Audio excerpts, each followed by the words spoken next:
Hi everyone, my name is Jimmy Saroka, and I'm on a mission here on YouTube to make $5 a day um, in order to rebuild our income that me and my girlfriend can move forward through our lives, at least to be able to pay our bills into May. We're very grateful for those of you who are helping us to cover those bills, but I'm finally just taking on my career, taking on my job, taking it seriously, and taking whatever I have to on the chin um, to make sure that that happens. And I know that a lot of times that I talk about how smart I am and this and that, and I don't really have a lot to show for it, at least financially or in the minds of people who might not be able to see past the money. But here we are. I guess we're going to have a conversation about money because in the beginning, it was not about money for me. And, we had financial goals, we had growth goals, and that was really just all part of doing the social media. It was never really about the money. And now, because I have pretty much everything in my life except for the money, and people that I care about, I'm kind of grateful for that because now I realize that money is important. It's never the main thing. It's still not the main thing, but it obviously matters. So I will be coming live as much as possible to try and be able to read the algorithm again, learn how YouTube works, because YouTube is one platform that, as far as algorithmically, pretty much straight away from. I understand it to some degree, but there's a lot more that I could understand about YouTube. So, good morning, Hot Lips. How are you? Welcome on. So, we have one more day's worth of food, and thank you very much to the person who decided to help us with groceries. We do have an order of organic groceries on their way to arrive tomorrow, and we're very, very grateful for that. We also, for a gift card that we got for Target, thank you to those of you that helped us, to the person who helped us get that gift card. We do have a hot plate, a spatula, a pan, plates, just regular stuff, real simple stuff coming in that we can use to be able to cook chicken, because chicken is the only inexpensive thing organically that we could find available.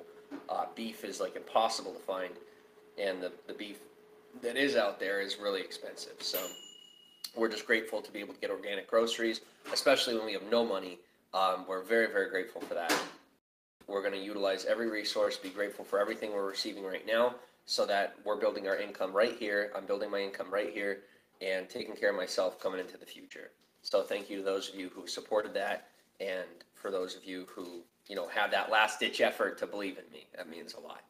So how much do you need on a daily basis? For YouTube, whether it's through Super Chat or together after YouTube takes their cut, if we make $5 a day, that would be a big deal, because we do have promises. Now, a lot of people have broken their promises with me, and had false expectations, saying they don't have expectations, and they did. And I relied on other people, which was a mistake, because now here I look and people are saying, well, no, you're the unreliable one. No, I'm the one that made every effort to keep my promises, and I didn't realize that people had all these extra expectations. And so now I'm learning my lesson. So about $5 a day is what I'll need in order to make it through to June, where God willing, that everything goes smooth, I will have a legitimate paycheck and everything will be kosher. Now, we have this motel until the end of the month, so I'm not sure what's going to happen next month as far as housing. We'll work that out. I'll work that out. Have conversations with people who, we'll figure it out. We're going to take it day by day. Good morning, Mohill. How are you? Patrick, welcome on. Good morning. And the ultimate goal, like I said, is just to take it all on the chin. And, if people have something negative to say, just let them say it. And leave my content up as much as I can. Like I said, I did make private the stuff from the past in reference to living with my biological mother for a short time, just for their privacy and for the sake of my sanity, because I need all the unhealthy people in my past, and I've also made private any content except for on Lasso, which is Facebook's version of TikTok, because I can't seem to figure out how to delete the videos on there. I made anything that involved Caitlin private for the sake of her privacy, for the sake of what relationship we have left, because we're trying to figure out what we want to do in reference to one another. But she sees, she's learned a lot from me, and she doesn't want to have to give that up. And honestly, I appreciate her being here, that I'm not alone, and at the same time, I appreciate all the help that she offers to my life. But definitely, I realize just how much she was doing that, like, people saw it a certain way. Guys, you got to realize that I was buying into the idea of marriage in reference to all of the ways that I had seen marriage growing up, which was essentially female slavery, where the man would go to work and make the money, and then the woman would stay home and have to do everything, and then told that she doesn't have a job. Um, and as it stands, being a mother most definitely is a job. You guys know that. Um, but maybe it's time that mothers start to get paid for being mothers. As insane as that may sound to the older generation, we're coming into a time in society where it's not really realistic for just one parent to have the job. And for both parents to have a job, then what happens to the kids? Then they're being raised by other people. Um, and now with this virus out there, who knows what comes next? The point is that I didn't realize, and Kate didn't realize, how inappropriate our relationship was. Um, and I mean, the most twisted version was neither one of us was really making money. We were both completely miserable and scared. And then, somebody else was just paying the pills and pretending like they were a hero. And thank God they moved on and they're making their own choices. And, like, we were kind of like parents in that house. And it was the freakiest thing in the world. It was like the most backwards day you could think of. And now that, things are being corrected and life is coming back to normal, or at least finding a normal, you might say, Kate and I are trying to figure out what we want to do. And that's our business. That's our business. But as I talk so much, I'm not scared for myself, guys. I know it might seem like I'm scared for myself. I'm not. I'm okay. No joke. I am okay. No matter what happens to me, I will be okay. That's me. That's how I live. I'll be all right. It is Caitlin that I'm concerned for. It's Caitlin and everyone else is concerned for. But you got to realize that there are none of you out there right now, for the most part, that know what's best for Kate or know what to do. Even I don't know what to do. But she's going to be the one that knows what to do with herself. How do I know that? My whole life, I knew what to do with me. And I listened to everyone else about what I should do. That's part of the reason I'm sitting here. And a whole lot of people want to say, no, Jimmy, you just made poor choices. No. All right. So those people are mostly going to be left poor. They are poor. They are losing everything. And they want to focus on me because they don't feel like facing their problems. I've been facing my problems for years, and most of these people are in absolute denial that that's what I'm doing. And then putting their focus on me because they want to run away from whatever they got going on in their lives. It's not going to do you good. Focus on your problems, focus on yourself, put me in your past if you haven't already. Just realize that you're going to see me on screen, and you earn that. So as far as Caitlin goes, in my me being salty there, I'm not a bad guy. I'm just really, really hurt. And I'll get through that, and I'll stop talking about this crap and be a better person and be more respectful. And I'm really, really sorry that I still have this chip on my shoulder. And I mean that, as I'm giving an apology for the way that I'm behaving. Even behaving now. I'm just so upset. I'm so upset. I'll work through it. I'll get through it. I'm sorry if I hurt your feelings. It is how it is. But I'm sorry if I'm hurting your feelings. That's the only thing I'm actually hurting, is your feelings. Well, my entire life is for crap. So, because I decided to listen to other people about how I should live my life. So Kate is going to make decisions for Kate. It's her life. She's off screen. Her life is her life now. It's not even, I'm stepping back. I'm doing my best efforts to step back. And she's doing efforts not to cling to me and look to me for all of her answers. So, figure out in time, and I'm not just going to drop her. I won't do that. That's not who I am. She knows that's not who I am, and that's part of her advantage right now, is knowing that she can stick around with me probably as long as she wants, unless it, really put my life in danger while she figures her out. And you know what? Good on her for duping me in that facet, but I'm a good guy, and I'm going to be here, and it's the right thing to do. And wherever this plane lands and she gets off before I take off again for my life, I'm really excited and happy for her to be that I can land this plane wherever she wants it to go. But the issue right now is we're kind of like up in the air, spinning in circles because she won't tell me where she wants to go or what she wants to do. And, her father warned me of that. A whole lot of people warned me of that she just doesn't make decisions. And now she's finally starting to make decisions. She's starting to figure out what she wants and who she is. And she's making sure not to fall for the trap of the way her mother behaves, where something gets started and it never gets finished, or, not ever making a choice. And I refuse to make choices for Caitlin. I refuse, and as much as it might seem like I am, no, it's the opposite. I refuse to make her choices for the rest of her life as if I'm her father, because I'm not. I was her boyfriend. I'm her boyfriend. And so Caitlin's going to make her own choices moving forward. And whether Caitlin's comfortable with me sharing this or not, this is my half too. And I have a right to share it. And if she doesn't like it, she can just abuse me when we're off screen, like she has for the past year and a half, psychologically abused me. So it might be hard to believe that a girl like her could have power over me, but you have no idea the power of a woman. And if you're a woman, you know what your power is. So she did have power over me for the last year and a half. And I no longer worship the woman, but I do not look down on her either. Okay? And women are equal. You've proven such. But this woman has sought to control me, and so I must step away from her for the sake of my mental health. And I'm going to make sure that she lands safely wherever she wants to be, because that's who I am. And, funny enough, if she finds where she wants to land and we both want to get off at that point, well, guess what? Maybe we end up together. We just don't know that yet. And I can't even imagine how difficult it is for most of you watching to, believe any of this, let alone be patient with it. But it's Caitlin we're all being patient with, not me. So she's no longer the focal point. This is my show. It's my life. But just realize the patience you have to deploy with me has a lot to do with her as well. So I'm not passing blame. I've made my choices. I said yes to her when she got in that car. I thought I was saying yes to a relationship. I didn't realize I was saying yes to having a female. I did not realize that she was never taught how to operate as a human being. Didn't know that.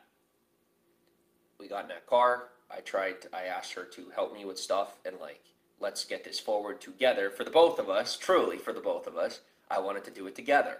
We'll travel plan. Like she was going to do the planning, I was going to do the driving. I thought, oh, this is going to be great. And every turn that I would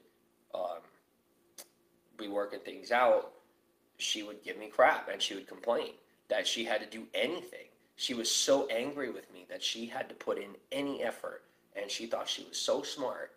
And the whole time, I was just an idiot. And she's here sitting shaking her head, and she's angry that I'm sharing this. But you know what? It's my story to tell, and I have a right to tell it. And if she wants to turn around and try and gaslight me, or go on screen and talk about me, or try to defend herself, or tell everybody her side of the story, we'll go for it. Everybody wants war. Well, I'm letting you know, Kate, you're just going to give it to them, and I'm not the one giving it to them.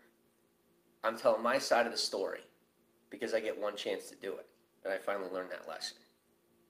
That's my side of the story, is that I tried everything for this girl, and she gave almost nothing. And people want to look at me and say that I'm an evil human being because I'm upset that I asked her to cook some food or just do a little bit.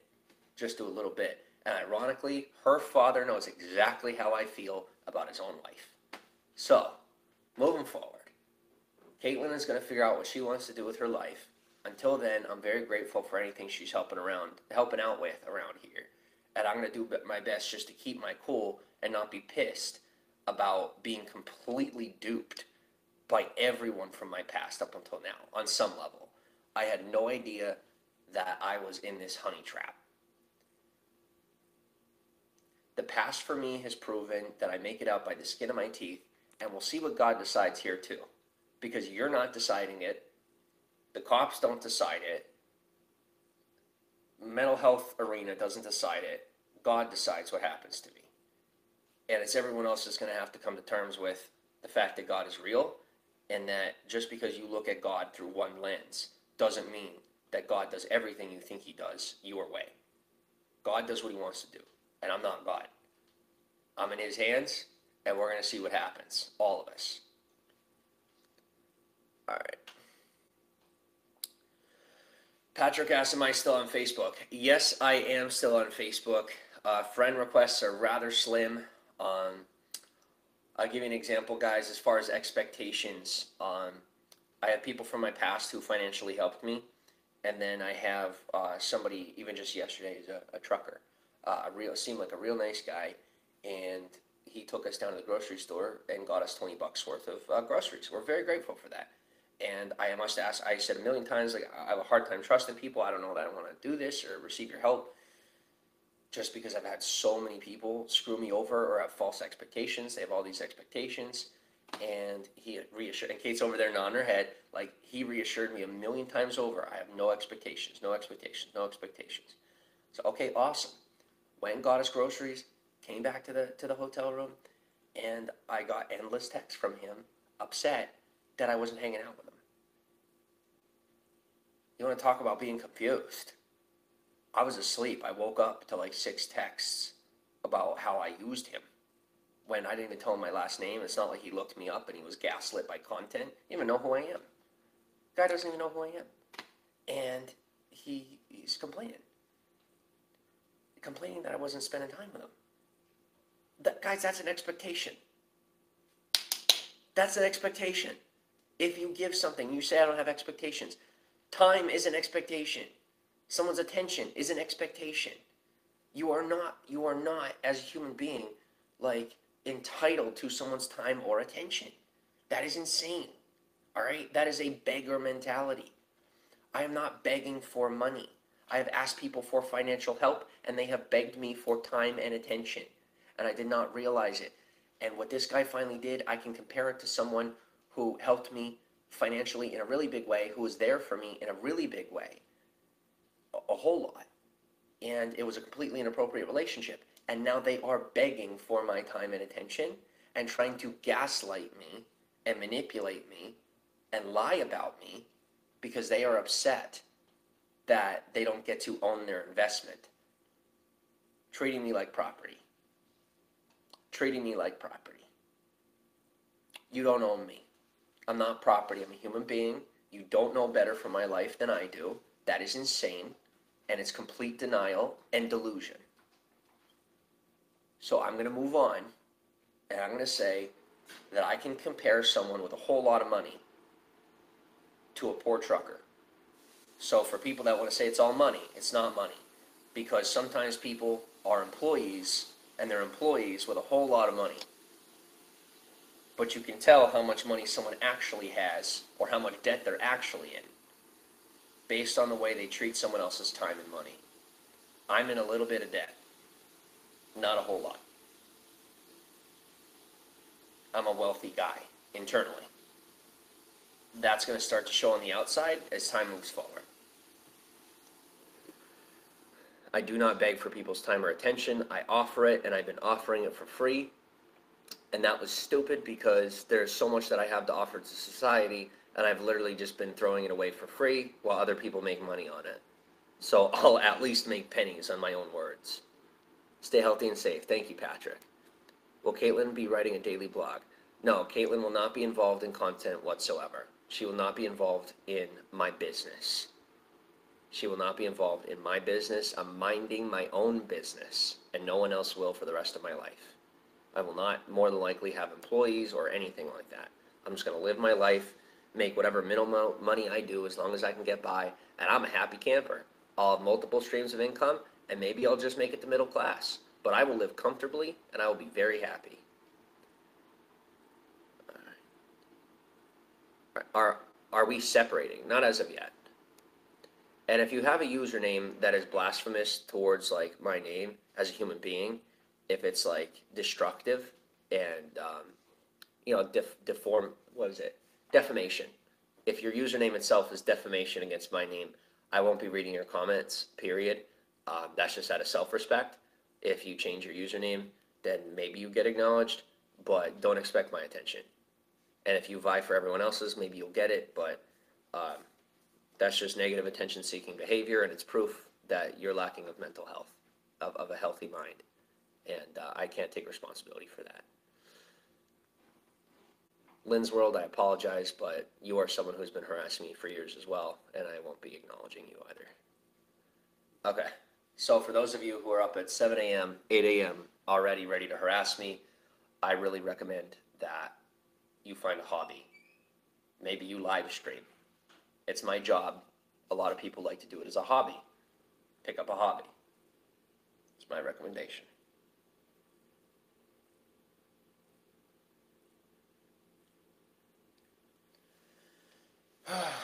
Okay. I'm going to enjoy my ramen. Because tomorrow, we have organic chicken. And thank you very much for the help, guys. We really appreciate it.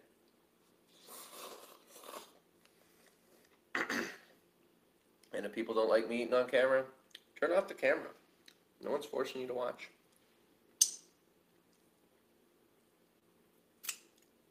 I'm here to be with you guys. And this may be low quality content. But I'm on strike, you might say. I'm on strike. Like I'm not going to invest my time and energy that I don't even have right now because I'm so manipulated and destroyed. I'm not spending extra time or energy making content while people are just crapping on me. No, we'll take some time when people are ready to have an adult conversation. Then maybe you get some content. But until then, I will sit here on screen and make money doing nothing. Whereas before, I was doing something. And people said I did nothing. Well, now I'm actually doing nothing. And still making money. And if you don't like that, you should probably do something about it by respecting me. You've already manipulated me into thinking that I can't do anything without your permission. Well, I clearly don't have your permission to make content. So I'm going to sit here and I won't make content. And I'm not cutting myself at the knees. Because I'm going to make just enough money to get by. And I'm not begging. It's just money coming in.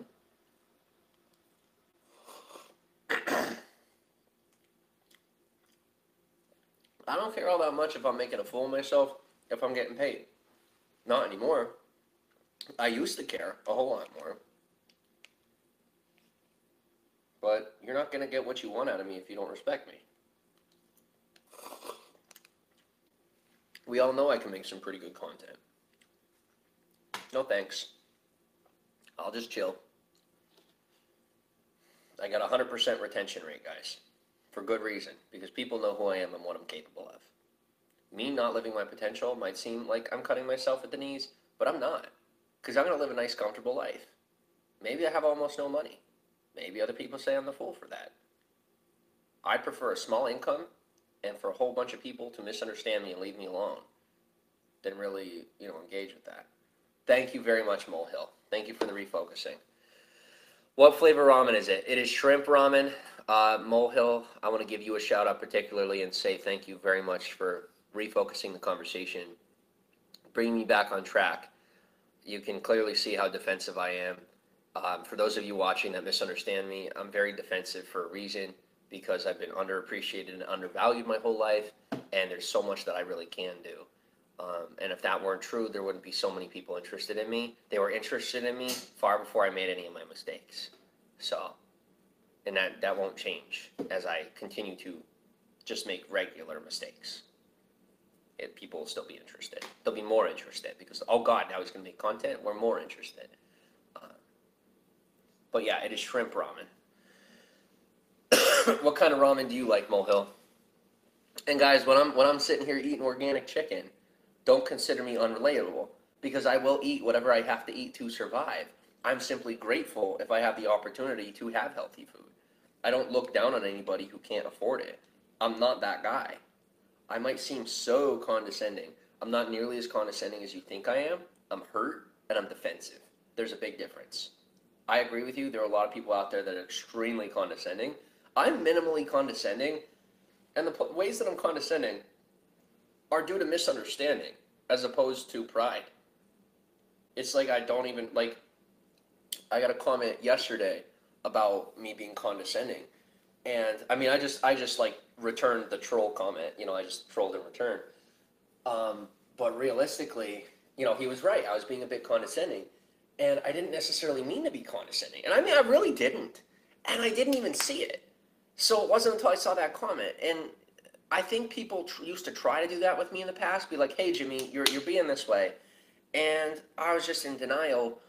But the reason I was in denial wasn't because I'm just this big prideful a-hole. I was in denial, but like I didn't see it. I was dumb. There's a difference. I was stupid. I didn't see it. People saw me intelligent in one way, and they said, "Oh wow, okay, well if he's this way, then why isn't he this way? Why isn't he perfect?" We all have blind spots, guys. Society, like people, like I'm great with numbers, but like social stuff was my blind spot. And it still is to a degree, but I'm becoming much more socially adept. I like beef and chicken flavor. Katie loves the chicken flavor. That's not mine to share. Sorry, Kate. But yeah, that's good. I'm also aware that we have a subliminal mind, and I'm going to say this, and most people aren't going to understand, and they're definitely going to judge me for blocking. But guys, you got to realize, at least live, like, even if I'm not looking at these comments, we do have subliminal message. Like, our minds will receive messages that we see, even if we don't look at them, and they become a part of our process memory. And when I'm looking at these comments, they're very negative things about me. They're factual statements about me. I don't know if you know this, but in psychology, our brains don't know the difference. They literally don't know the difference, especially if you don't look at them and read them. And if you do look at them and read them, they become your truth. So it's very important that I do block them. And I know that's very difficult to understand or accept, that it's not out of being weak. But sometimes it is just smart and respectful to yourself and to your mind to make sure that people like that don't exist in your environment. So for those of you who have something so negative to say, I would recommend just not talking, because something like that at some point will have to be blocked, because it does go into the brain. It affects the way that we think, and you know that as well as I do, more than likely, because people like us, they read about that alternative science stuff online. I used to, but subliminal messaging is definitely a thing, and it's not worth having in my brain. So, as much as I care about you guys, I think it is very, very important that very certain people be blocked, because it's very hard for me to block people. That's who I am. I want to accept people, but realistically, there are going to be maybe 10 people out of a month's worth of time, at least on the scale that our platform is, maybe 10 people at a month's worth of time that are just like, they're the kind of people that are so unhealthy that maybe, if they ended up, something, they're the kind of people that more than likely belong in jail, or like, they haven't been caught for the crimes, and they're like really, really, really, really, really bad people. And those are the kind of people that have been trying to say that I'm that kind of person. And so I think, as difficult as it is for me, it is very important that I block those people for the sake of my psyche. Literally just for the sake of my own peace and my mindset. So as you come in here, don't be paranoid, because that's you being paranoid that I'm going to block you. I'm not paranoid and blocking people. That's not paranoia. I'm intelligent. All right? But look at who I blocked. Very particular, very specific. I didn't even block GCS yesterday, if you noticed, because that person may have been throwing accusations, but they were simply, they were trying to spin their story and ask their questions, and that's fine. I didn't block that. But when I have a profile like Saroka Scam Confessions, it's just completely appropriate to make sure that that's not making its way into the back of my brain, into my subconscious. It's very unhealthy. If you're not familiar with subliminal messaging, I would recommend looking it up. It's not a pseudoscience. It is mainstream science at this day and age, and it pretty much means that things that you see in your brain collects that data, whether you look at it directly or not, and if it misses your conscious mind, meaning you don't notice it consciously, it will go directly to your subconscious and whatever narrative you have about whatever it is that you see. So if there are comments coming up on, and look at why am I giving free education? Oh, it's not free. There's the ad rev, but the reason I'm educating you is twofold. I'm getting paid threefold. I'm getting paid for it. It educates you, and it keeps me safe, and it helps explain to you guys in a responsible fashion that I'm not paranoid. There are certain people that are going to have to be blocked for legitimate reasons. So that's a piece of it that's very difficult to understand for most people. If it's not for you, then good. Then you're not one of those people. But if it is, and it sounds like something new for you, then go Google it. Don't just write me off, and don't just believe me. Seriously, like if you don't know what subliminal messaging is, it's a legitimate science. Don't simply believe me, because that's ignorance. And don't simply write me off, because that's ignorance. Don't say I'm paranoid, and don't say that I'm right just because you like me. Go look it up. Go Google it. Subliminal messaging. It's a thing.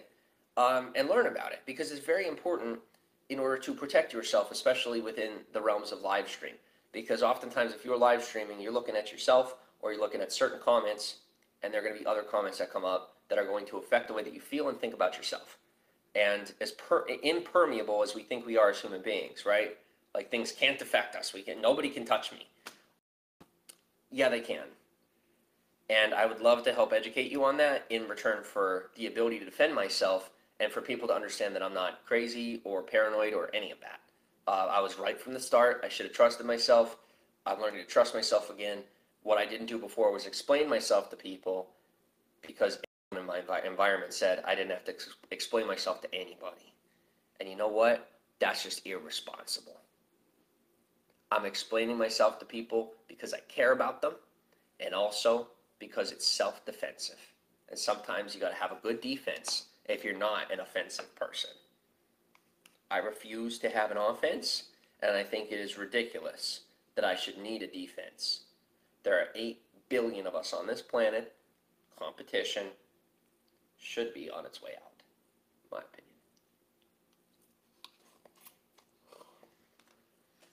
opinion. I'm going to get a lighter shirt. This one's heavy. I'll be back.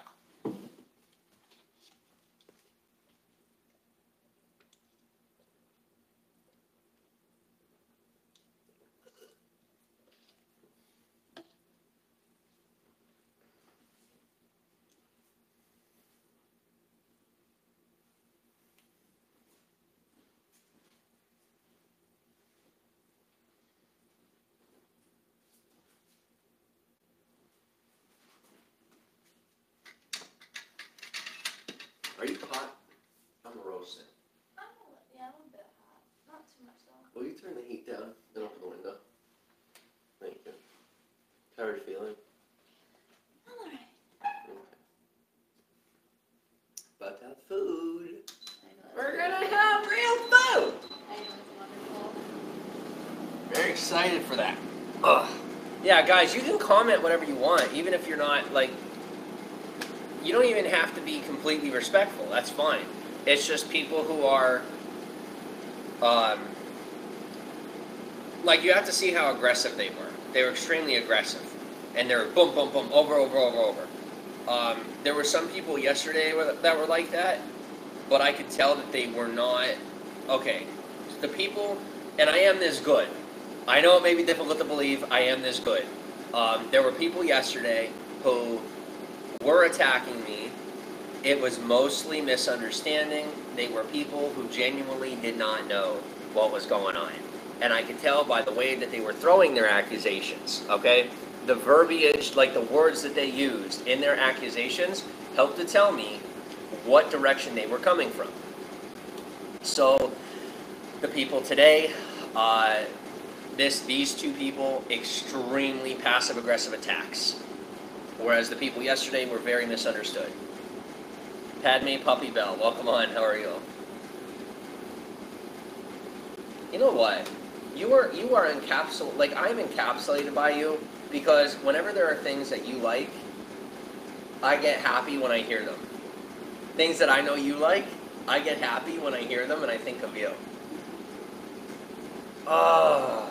I better not be stuck with you. If you don't stay this, can you just keep growing? Just find your heart, find your focus, because I want to be with you. I do, I really do. I also have to respect myself, finally.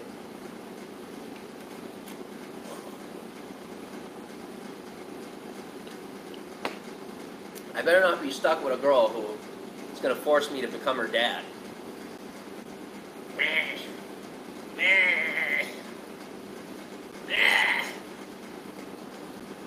Alright. Alright, next, so, we're going to try a question here. I know I might just seem like a complete jerk, guys, but you don't know how much I've been through. Okay. Next question. Am I careless? Yeah. Am I irresponsible? Yeah. I'm working on it. Am I disrespectful? Yeah. Working on it. Do you play video games? Next normal question, normal stuff. 13 of you in here. Do any of you play video games? I absolutely love Call of Duty. That's a thing for me.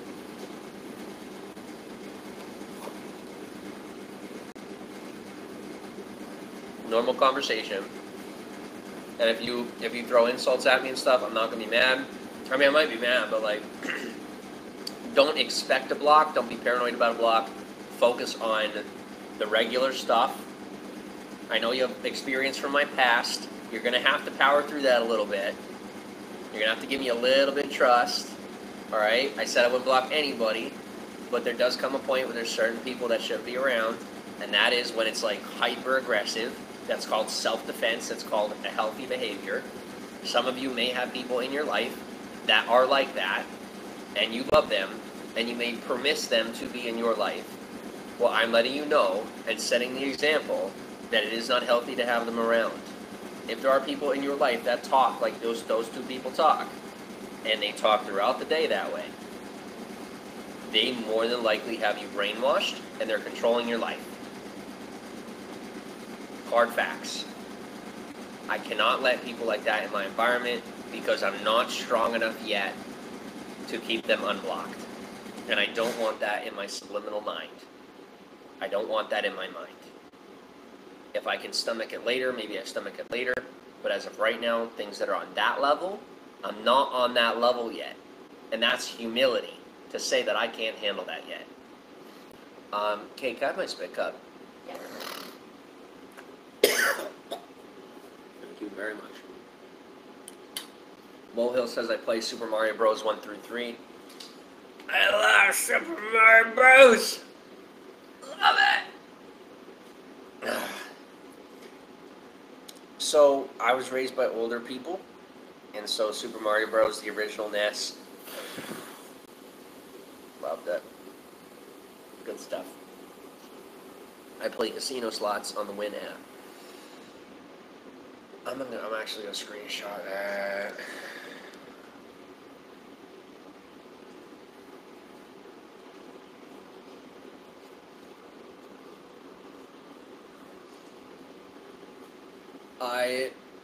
Excuse me. Thank you, Kate. I used to love casino games.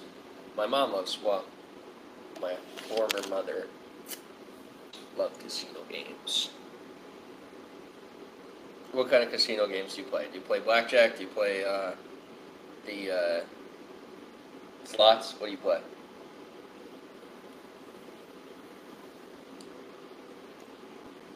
I like slots. I like online slots. In real life, I like blackjack. I like card games in real life. But if I'm playing on my phone, I like slots.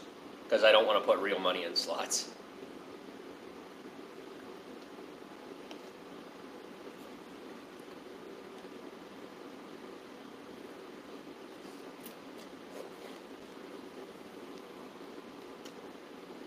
Oh, it says casino slots.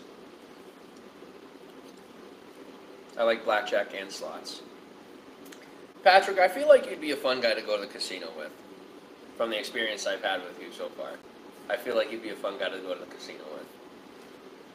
There are so many people that I could have had awesome experiences with in real life that because of my upbringing and my biases and the judgment that I was taught to have, like, I missed out on so many relationships I could have had. And I don't know if it's all, for naught, but I hope it's for something.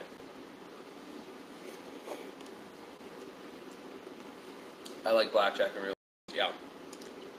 That'd be cool. And guys, if I'm eating on screen, you don't like it, just step away for a couple of minutes or a while, because I eat on screen because I have to live stream, and I'll be live streaming like this probably for as long as this phone will take it. at least for the next week, if not the next month. Katie, if you're sick of hearing me talk, you can go to the bathroom. Sitting there like a child and blocking your ears. No, I'm not blocking my ears. Oh, you're not? My head's sitting. I'm sorry. I'm defensive, It's like as you can last tell. night you asked me when we were watching that. Well, I feel bad that you have to hear my voice all this time. Yeah. But at the same time, I have to do my job. I know you're good. All right. We had a house with several rooms. We had an apartment with several rooms, you know? And this is the way we could have done it, but I let everyone else run my life.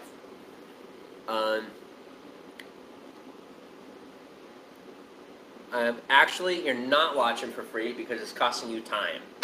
And that time makes me money in the long run. Even if I make less money on your viewership, in the long run, I'm still making money. So don't sweat it. You're in my broadcast right now. That's a good cent per hour. I'll take it. Alright. I am fun to go to the casino with. I miss it. I'd like to go back to Las Vegas when it opens again. Las Vegas? Wait. When it opens. Do you mean like the whole city is shut down? Well, I'm glad you love to laugh. Good. Enjoy the show. I'm here to laugh at. It's not a problem. But whatever way you appreciate me, I receive that, and I'm grateful for the attention. I'm grateful for the money, the attention, and any potential positivity that comes from that. I'm totally on board for that. And even the negativity. So, here's what I'm learning. Enjoy my few pennies. Thank you. Thank you. I appreciate it. Let me tell you something, guys. Something that I think is still so hard for me to see and accept is that there are some people in this world who genuinely enjoy negativity. Right? Ooh. Oh, I didn't do that one. I didn't do that one. Nightbot doesn't like you.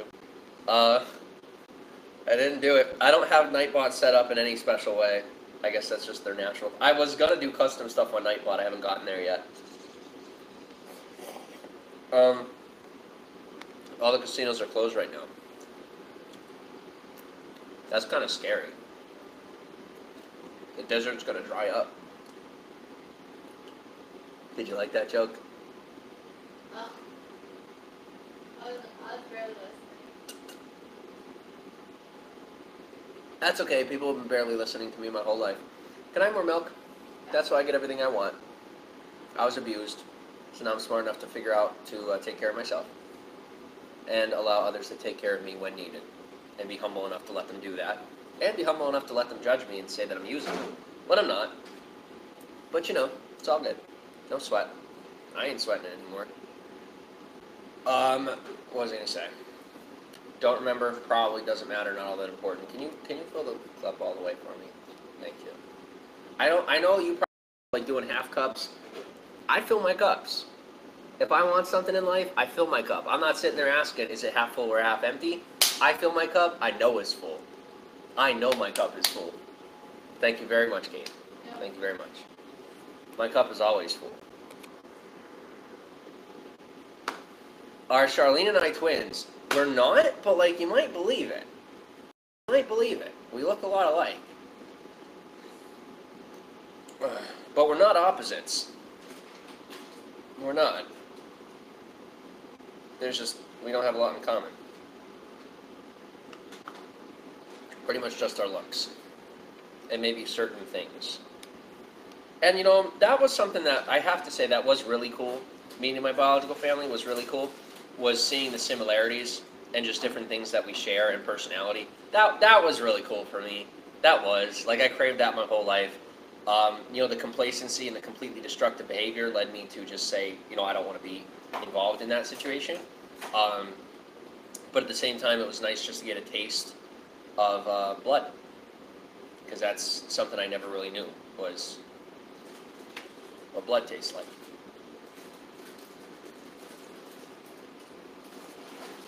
I went gambling one night from 9 p.m. until 6 a.m. in Las Vegas, and only won $100, but the drinks were free all night long.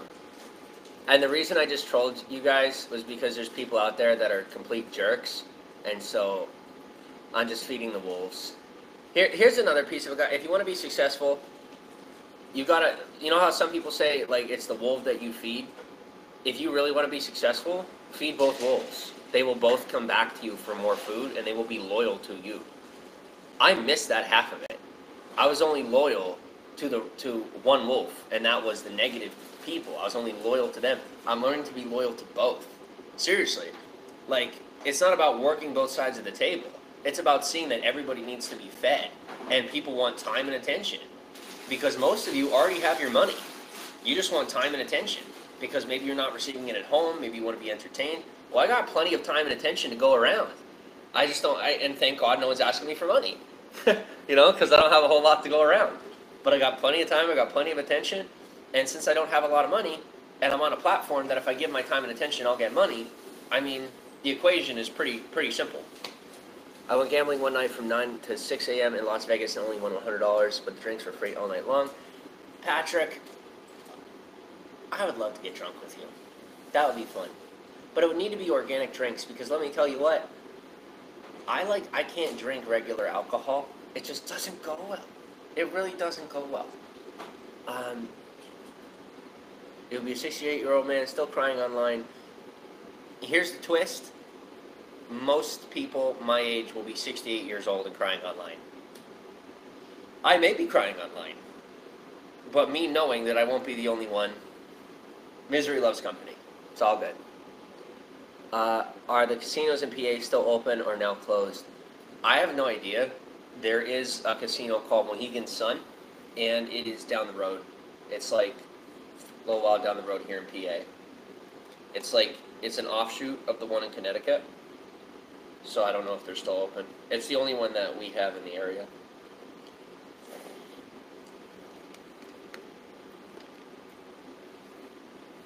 All right. You know what, let's start the question list over, because I didn't ask you guys this. Do you like reading?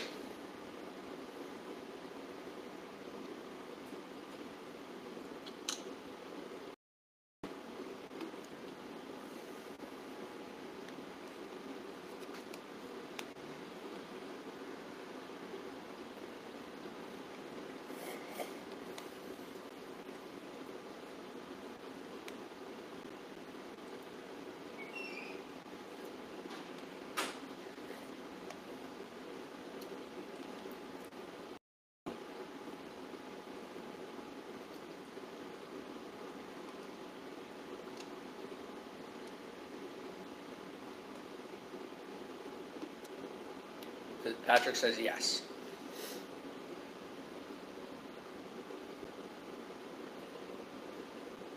All right. Do I? Somebody asked me a question. Wow.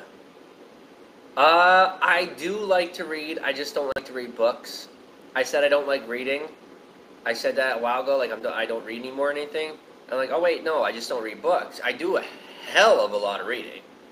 I just don't read books. I read stuff online. And not like articles and stuff, but I'll go, into like...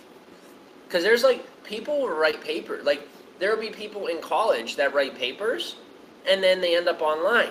And you can read like the most intelligent stuff from people who are like in college. But like they're learning all the stuff, and then they take the best stuff that they learn, and they'll put it in like a paper, like an essay type thing. I don't even know what you call them. And I'll read that, and I'll learn so much more than if I'll learn like only the important things. That if I went to college, I would have had to gut all that education. Instead, I just got the best pieces of it, or at least that's what I feel like, and I feel pretty smart for that. But I read a lot of stuff like that from like people who are just on the cusp, they're budding in their career, you might say, or they're about to finish their education. I appreciate knowing how to read, but I don't enjoy reading for fun. I can relate to that. I do not read for fun. I do not enjoy reading.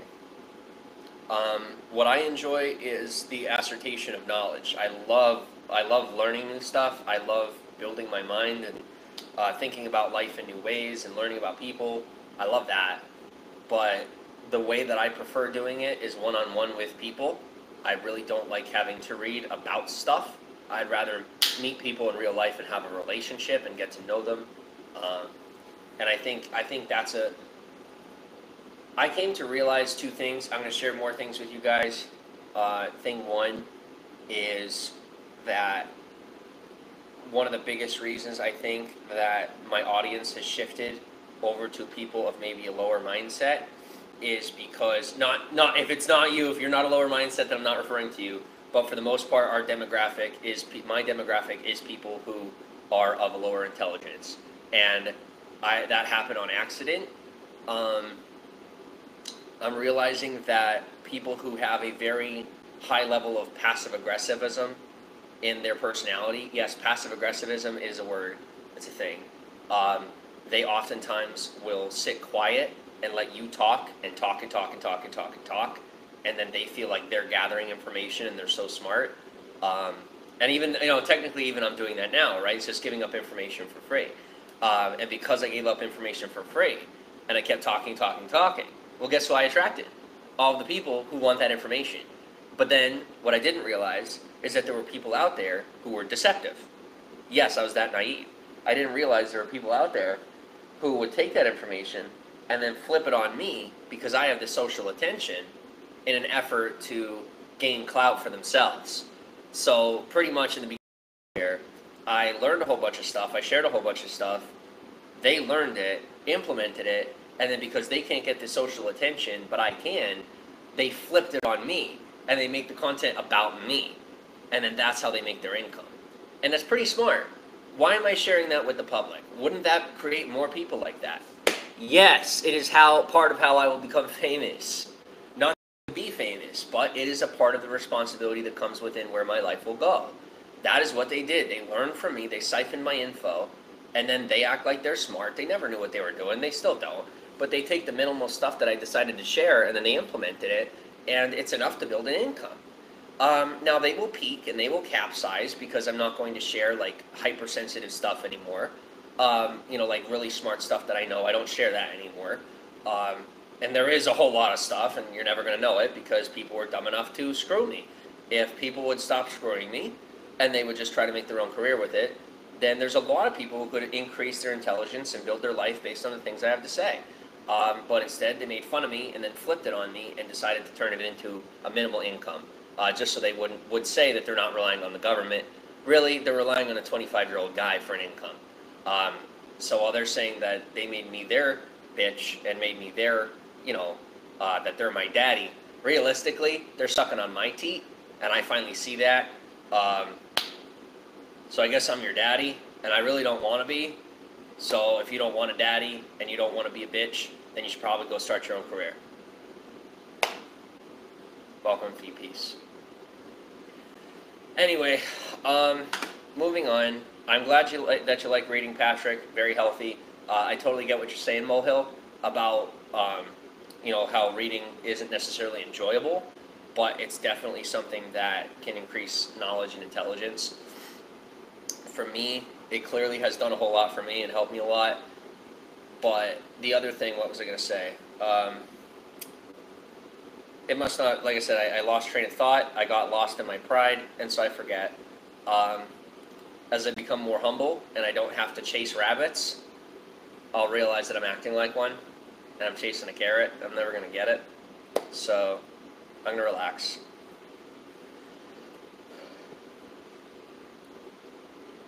Did you like reading in school?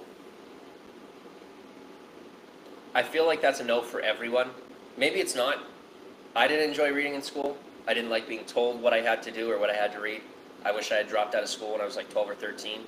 Ironically, I'd be smarter now than having gone all the way through school.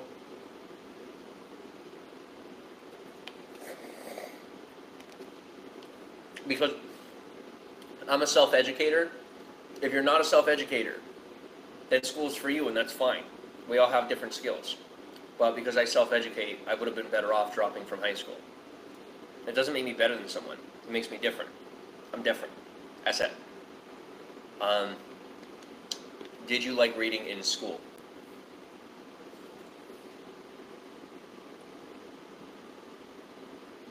Scooch Maroon, love it. He goes, organic ramen. Not organic ramen. I said I'm willing to eat whatever I have to survive, but we do have organic food on the way. Very grateful for that. No, I read the Cliff Notes. Oh my gosh. Patrick, I was a confused kid. Because Cliff Notes, I totally get you on Cliff Notes. I was a poor student, but I would never cheat. Wouldn't do it. I even came to the point where I told Kate, like, I was saying to Kate, like, oh, I cheated in school. I have been gaslit. Why could I wish TikTok existed 5 years ago. I wish that all of this stuff would have been mainstream 5 years ago, and I would have known how dumb I was. I had no idea. I lied about myself. Like, literally, I lied about things that I did wrong. Like, saying that I did things wrong.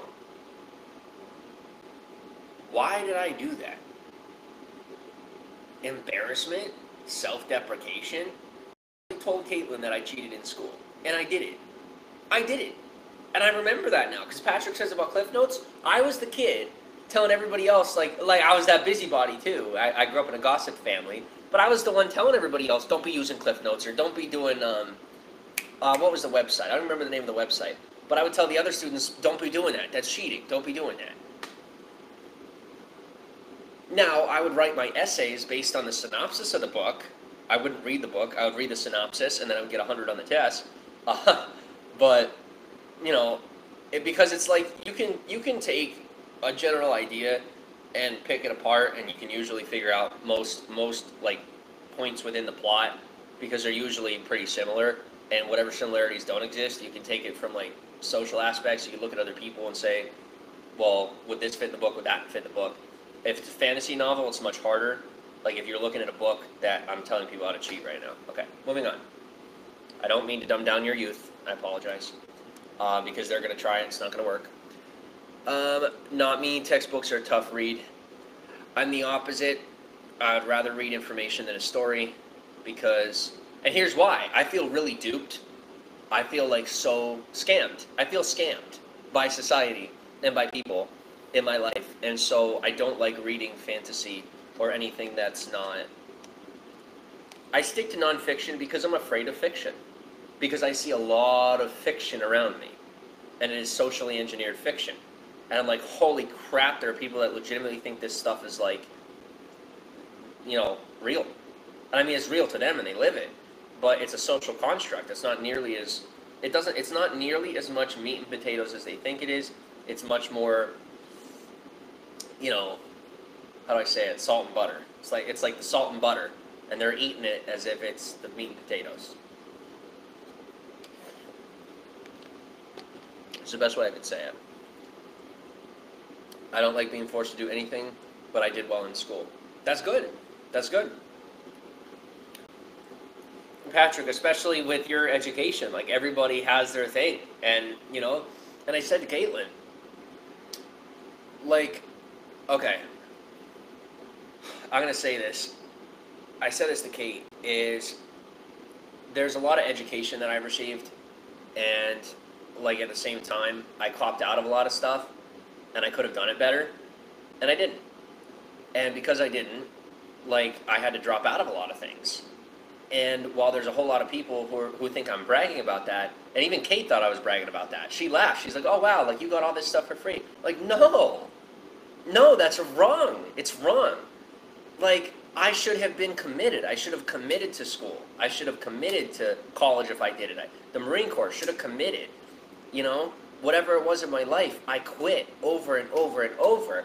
And although I gained some stuff from those experiences, those are experiences that if I would have taken more seriously, they would have put me on a track. And I would have gone down that track. And taking all the energy and all that I have to offer, instead of broadening it and being this spray and pray, maybe I would have just been, you know, super successful in that one way. And then I could have built on that with the military. I could have built on that with social media. They're all foundations that I could have had in my life. And I continued to brag about kicking out my foundations. And that's not impressive. And I know you adults know that. But if there's anyone around my age or any rebel adults out there that think you're so smart, you know, I've been stupid, not smart. There are opportunities. You can say yes to all of them. You can say yes to all of them.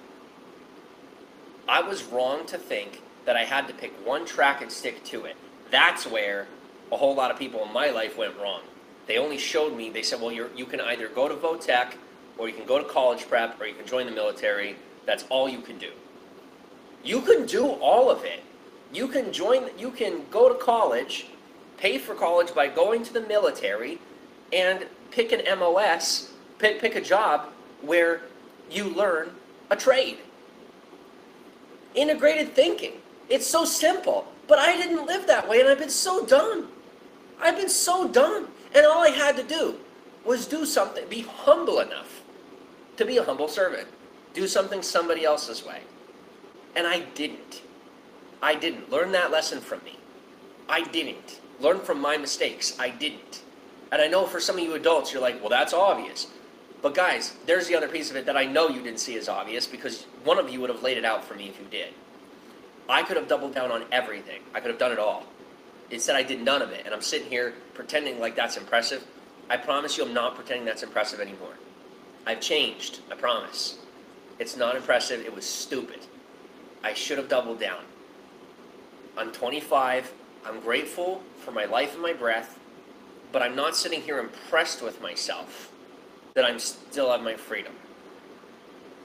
Having to fight for my freedom in 21st century America, it's not supposed to be a thing. You know, like we are able to just be humble servants in society, play our part, and everything's okay. I didn't do that. That's why I have to fight for my breath. I have to fight for my relationship. I have to fight for my freedom. I have to fight for the ability. I have to fight for the ability to be an employee of YouTube, or a 1099, you might say. I literally have to eat crap and be willing to get almost nothing in return for a little time and a whole lot of my time and attention. I do it myself. But it did start out with me having a negligent mother, biologically.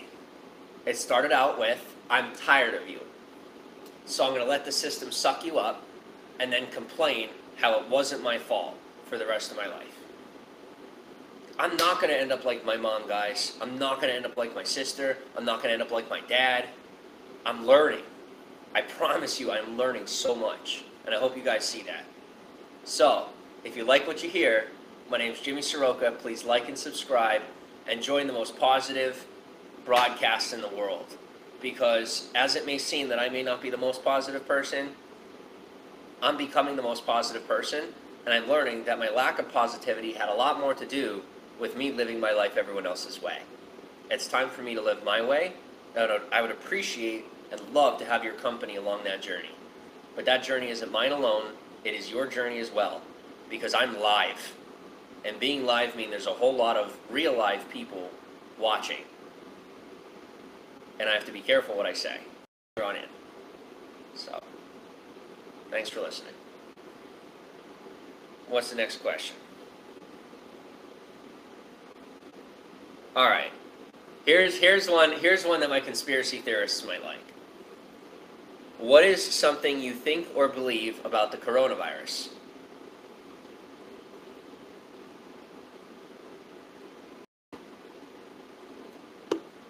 I'm seeking out your opinion. Forget what's on the news, forget the facts.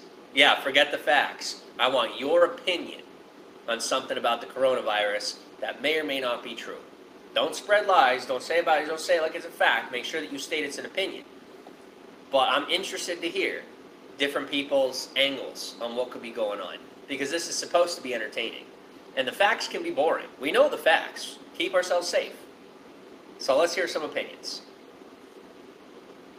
Oh, that's ramen. Careful.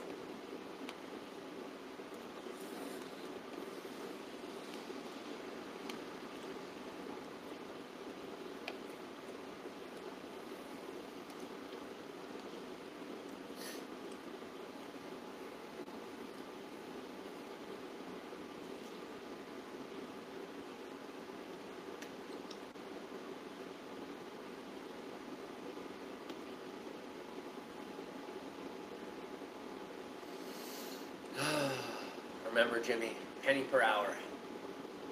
remember it. Patrick says, I think it's scary going around trying to avoid people in public. It is scary. Okay. I just meant like any wild ideas, but, you know, I get that fear. A way to alleviate that fear is, well, I'm pretty sure we're not supposed to be out and about, but if you must be out and about, you know, keeping that 6 feet, gloves, mask, that's what we do. You know, we keep our distance. But I could definitely understand that fear. Loho says, I'm not sure, but my hands are starting to hurt from all the hand washing. Oh, are they really? Do you guys want to hear an unpopular opinion about the hand washing? Love you. Love you too, Chris C. I'm pretty sure you're somebody else, but you know what? I have no freaking idea, so I ain't even gonna play the game anymore. Everybody wants to pay attention to me game. My hands hurt from all the Chris. Oh, behave.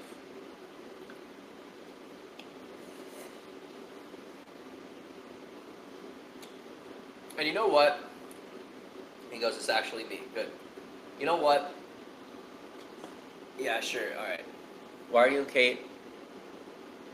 Why are we walking the bike but to protect against Corona? Hey, Kate. Hey, Kate. I just had somebody said to me, you don't have to come on out, I was just going to tell you. Somebody said to me, they go, why were you and Kate walking wearing bike helmets? To prevent coronavirus. Or to protect against coronavirus. You didn't know that? When we got tinfoil on the insides.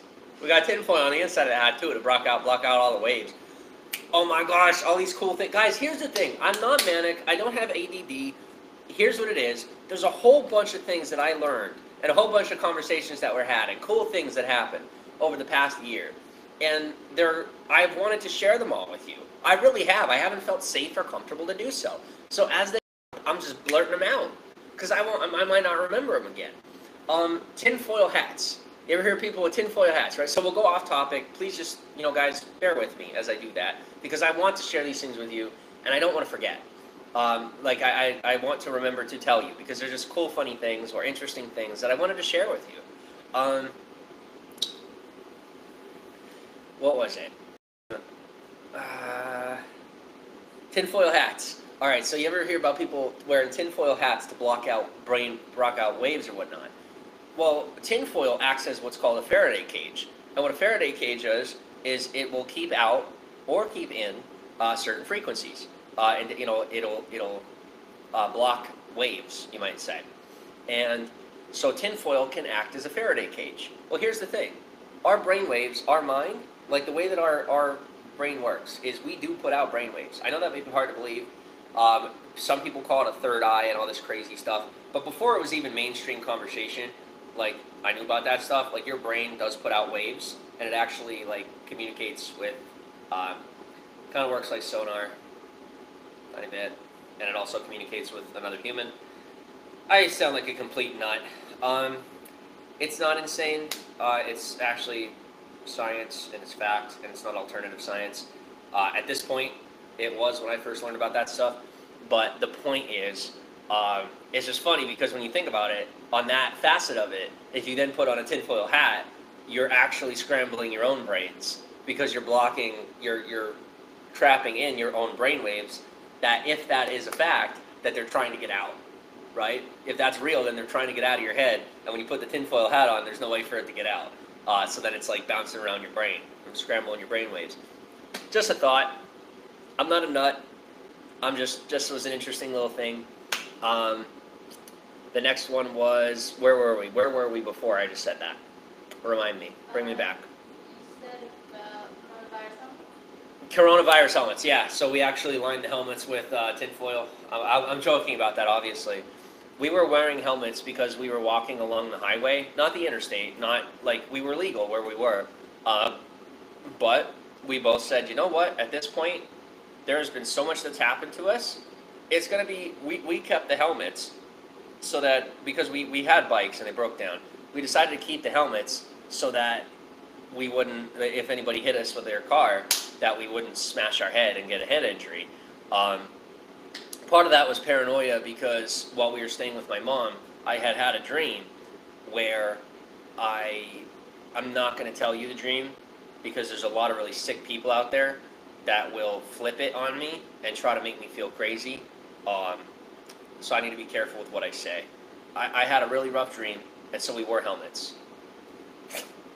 to satisfy my paranoia at that point in time. Because there were a lot of things that happened to me that were unbelievable, like how the heck, how the heck is this happening right now? And then so I was just off my rocker at that point. But Caitlin's a very, very safe person, so she was happy to put on the helmet too. So we wear helmets walking down the road. Anyway, let's get back on topic. Oh, the coronavirus thing.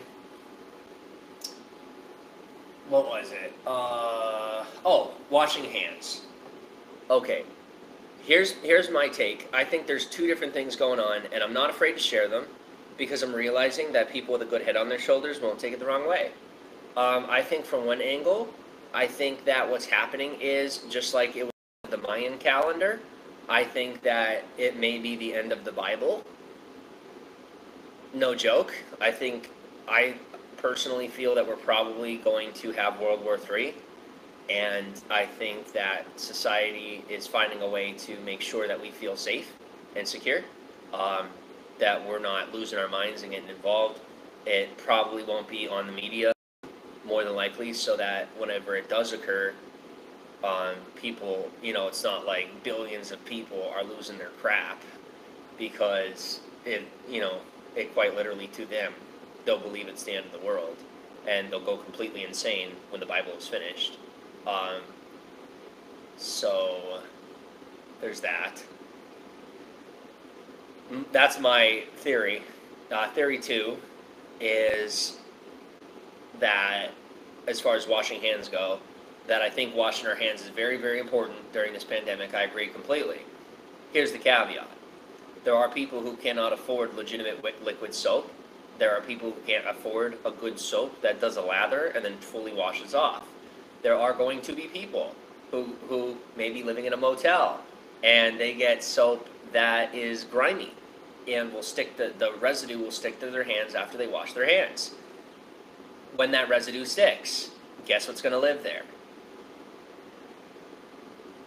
So for people who cannot afford a soap that truly washes off of their hands, more than likely they're actually making themselves more susceptible to the virus. So from my perspective, my standpoint, I'm not a professional, I'm not a doctor, I'm not a practitioner, I'm just a practical guy, and I'm like the MacGyver of common knowledge, you might say. I'm not I'm no practitioner, but just common knowledge. When soap is left on your hands and the residue is left, you're more susceptible to germs and things like that. So if you are using a soap that doesn't do a great lather, very highly recommended from Dr. Jim, to make sure you get the rest of that residue off. That was just a thought of mine. I only go out if I'm going to the pharmacy or the grocery store. Yep. Excuse me.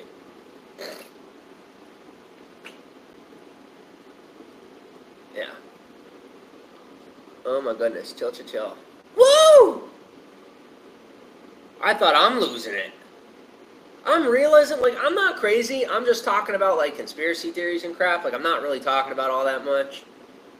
I'm finally starting to see I'm not the crazy one, Kate. I just have some interesting ideas. You know what I mean? I'm really not all that nuts. I just talk about weird stuff. But you got some people that definitely have some issues, and it's not me. It's nice to know that it's not me. I'm not happy it's somebody else. But I'm just happy I'm the one with interesting ideas and not the one that's completely nuts. Because I was believing that. I believed that for a while, and that's why I started losing it. Is hand washing not very effective against corona? No, I have no idea. They say that it is. I'm going to assume that it is. I have no idea. I was only talking about soap with residue. Like I said, with soap that does leave residue. That's the only thing I can speak on. Are you eligible for stimulus checks? From what I heard, I don't know anything about stimulus checks. I don't know anything. They say that like it automatically gets distributed to you if you did your taxes. So I don't know. I did my taxes, but then I got my bank got hacked, so I had to change my account numbers. So I do not know whether or not I'm going to get that. But and if I don't know. Back to normal. Thank you, Dr. Saroka, says Patrick. I just thought it was an interesting tidbit. I thought it was a fun little interesting, just a thought. All right, so back on track. Do you have any good news? Do you have any good news? I want to hear good news.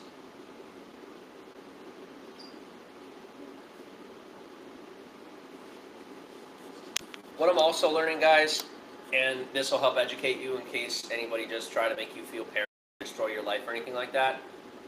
If anybody boosts views in your broadcast, if they blast the dislikes or the likes, if they talk about you, I'm finally coming to see all it is an effort to create and to control and manipulate your immediate environment. Because if they can control and manipulate your immediate environment, it'll make you feel out of control, which will then cause you to behave as though you are out of control of your own life, which then builds their story towards you are out of control, period. I'm learning to maintain control even when there are completely psychotic, destructive people stepping into my personal atmosphere and committing crimes that are both legitimate crimes and crimes against humanity. They will get away with what they're doing for a while, and it might not seem all that bad, right? What's the big deal? Please understand that the people on this end of the screen is very abusive and destructive, and the people that are doing it are well aware of the crimes they're committing. And if you support them, I can't trust you. That's where I stand. Okay. So, moving on. Do you have any good news?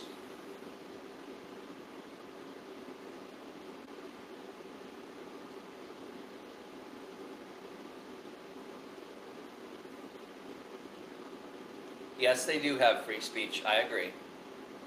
I agree. And it's very disappointing that they choose to abuse their freedoms, because when those freedoms get taken away, they're going to blame someone else for it.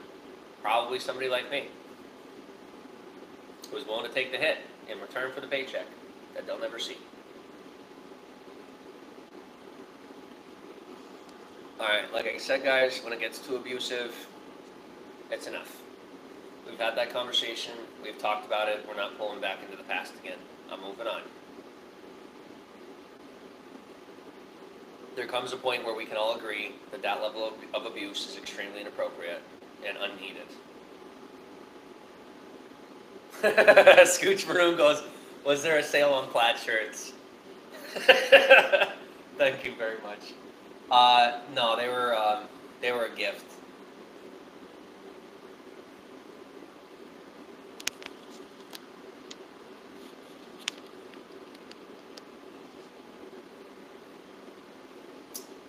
No, my entire life has pretty much been a story of not my job from somebody else.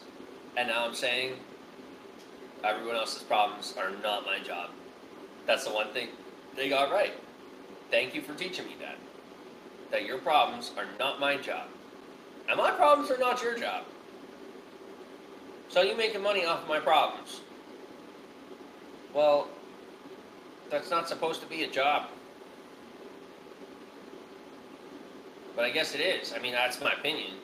I guess I'm wrong. If somebody can do it, then I guess I'm wrong. Does the truth hurt? Yeah, the truth does hurt. It hurts a lot. It sucks. No, crying in a closet is not a job. I agree with that. It does suck. It does. You know, the truth hurts. To know that, just to know that, at least as of right now in society, people are, I'm not upset that people have the freedom to behave the way that they're behaving. That's not what I'm disappointed with. I'm glad we have the freedom to do so. I used to disagree with that freedom. I'm grateful that they have the freedom to do as they please. what I'm disappointed in is to know that there are people out there who are willing to do that. And as naive as it may seem to me, or I mean to you, that like I didn't believe those people were out there, or I just wrote it all off, I think I was just in denial. I wanted to believe that I could relate to everybody, and that there weren't people so estranged from who I am, and that I'm so estranged from who they are, that we can't really relate, and that we're practically opposites, like people that genuinely feed on negativity, and that's what makes them happy. Well, as it stands, guys, there is one piece of evidence that I've been ignoring. There are people who embrace negativity and lies, and they are genuinely happy doing that. They are. Like, they're actually happy being that person. I can't like justify that, and I can't really like wrap my head around it. But as it stands, I can see that they are clearly happy. They're actually happy, or at least they have me fooled into believing they are. You know, that at least they have me fooled into believing that they're happy doing what they're doing. So, all right, I have much more to say on it. It's just hard to sit and say that there are some people that really just full on abuse their rights, and that's how they want to live, and that's like who they are. It's hard to wrap my head around that. I mean, I can't say that I've been the most responsible with my rights up until now. All right, just so we're clear on that. But I definitely don't go out of my way to destroy people's lives, and that's just something that I can't fathom why it makes some people happy. But I have to just let it go, because I don't know them, I don't understand why or how, but I have to accept them and love them as they are, and realize that they are either negligent for what they're doing, or they really are just that different from me in a way that I will probably never understand, but in order to love them well, I must accept it. YouTube is a job for some people. It's a job for a lot of people, millions of people. It's a good job to have, as long as you know how to handle it. But I will say, I don't know what got into my head in the past. Like, in the past, I said to myself, I'm like, hey, I'm going to become a YouTuber. I'm going to share my life. I'm going to share everything about my life for everyone. And that's such a smart idea. I regret that choice. I'll be quite honest, I regret that choice. I do! I don't have a lot of regrets. I don't. But as I sit here, I can look myself in the mirror and say, Jimmy, what the fuck were you thinking? What were you thinking? I don't know what I was thinking. Like, I get it now. I get it. Like, why do people want to do that? I think there are some people who genuinely want to. Thank you for showing me. Thank you so much for abusing me to the degree that I came to meet myself and find out that I genuinely do not want to share every piece of who I am with everyone. Thank you for teaching me the value of my rights, the value of my privacy. Grace of God to the good state of Texas for showing me, reminding me the other half of America. Because I'm sitting in Pennsylvania, it's kind of like a limbo. And then you got Texas and you got California, right? If anybody's going to go to war, I mean, my thoughts. Unless California falls into the ocean or burns up before then, I don't know. But, and then poor Texas is going underwater. Where are they going to go if that happens? They're going to be running towards us. That's people, you know, that's, a lot of people crap on Pennsylvania, but we're good, we got all 4 seasons. It's a decent state. It's a pretty decent state. Anyway, I love all the states. I think it's beautiful. But what I'm so grateful for is the experience of all these different parts of America in my life. It's been like a window into my own soul. Because you guys have taught me so much about myself. I will say that a lot of you are extremists. From my positional from my standpoint, you guys are extreme. And I think it would be a very healthy decision to just chill out a bit. And I'm talking about the left and the right, like chill a bit, because we're all screwed if you don't. but I'm just some country bumpkin sitting here. You know, I grew up in a part of society that I'm finding out is like inbred. Like there's some people in this area who are inbred, and I didn't even realize that was a thing. People from my state make fun of people from the South, and like I'm realizing that Pennsylvania is not all that different. Like we all have our good and our bad. But while everyone's pointing fingers at each other, it's like, who's making the money? Because it's not us. Great way to bring people together, money. But there's still a lot of people in society that use it to tear each other apart in order to just build their own paycheck. And it's not really a great idea because we're already so many trillions in debt. And unless we come together, where's America going to be? Just my thoughts.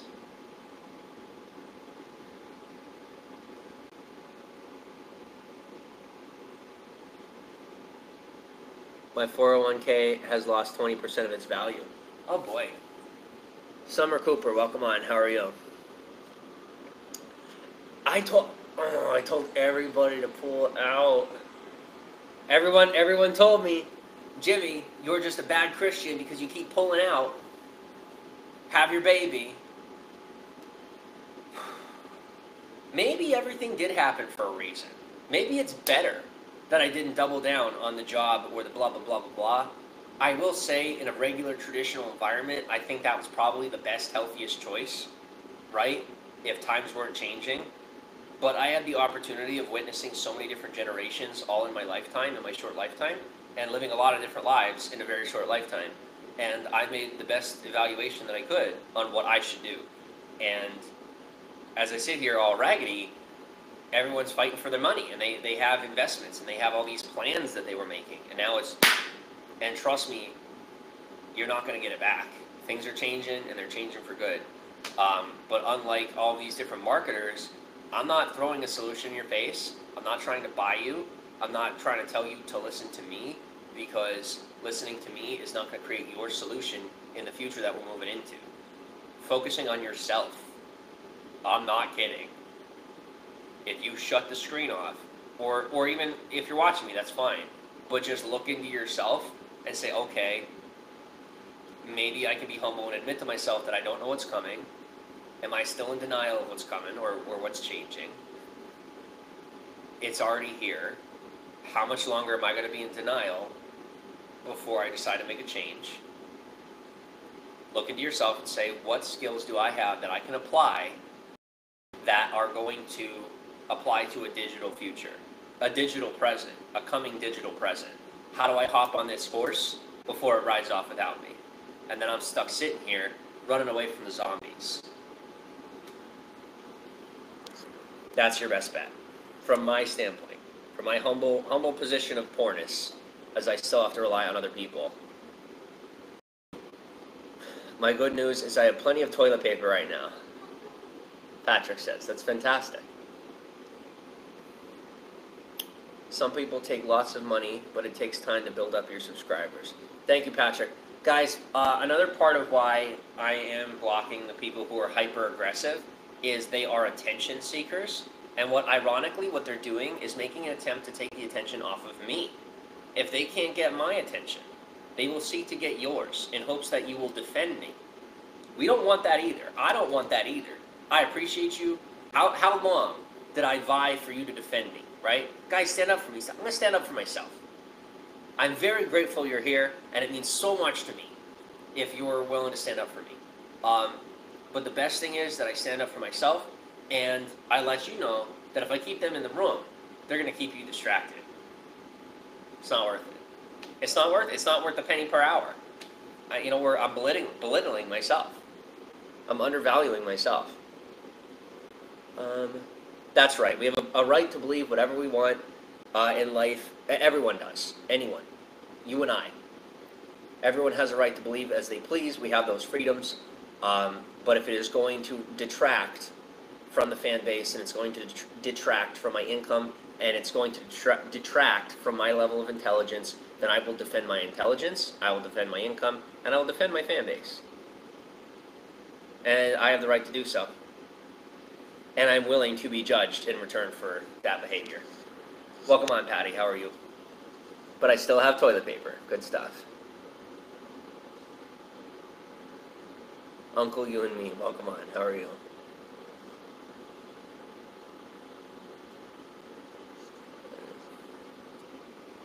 The virus is the opportunity for business to bring in AI to replace humans. I don't think they're going to replace humans, like, completely. I think a lot of us are going to end up cash cows. No need for a better term. You're smart people. You're smart people. I think the people that run this world are sitting back and letting it happen as it needs to. I also think there are some really, really crazy people that genuinely believe that the world is ending, and they're like fighting a holy war. And like they're people that are kind of like running society, and I think they actually believe that this stuff is going on. And there's a hell of a lot, no pun intended, of popularity bias going around about it to believe that it's a thing. So I gotta go to the bathroom really bad. I'll be right back.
Refocus, recenter. Here we go. Wow, thank you for waiting.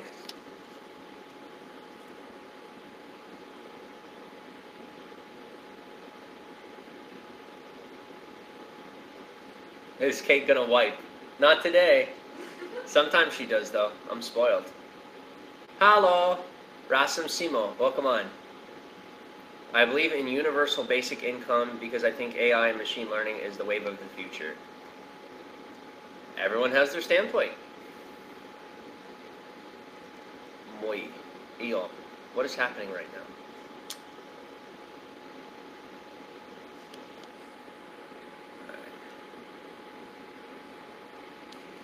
Whenever I see a troll, you know what it reminds me of?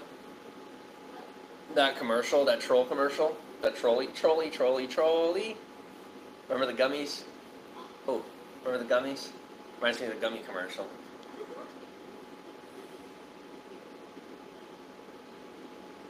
Alright, why is my room full of drama? I'm not even dramatic. This is what I'm coming to see. Like, I'm like dramatic, like I have a lot of energy, but I'm not dramatic like that. And I only was for a time because, like, I couldn't get rid of them, and eventually they changed the way that I thought. You know what I mean? Like, I bought into their drama and their gossip, and then they told me I was like them. And I believed them!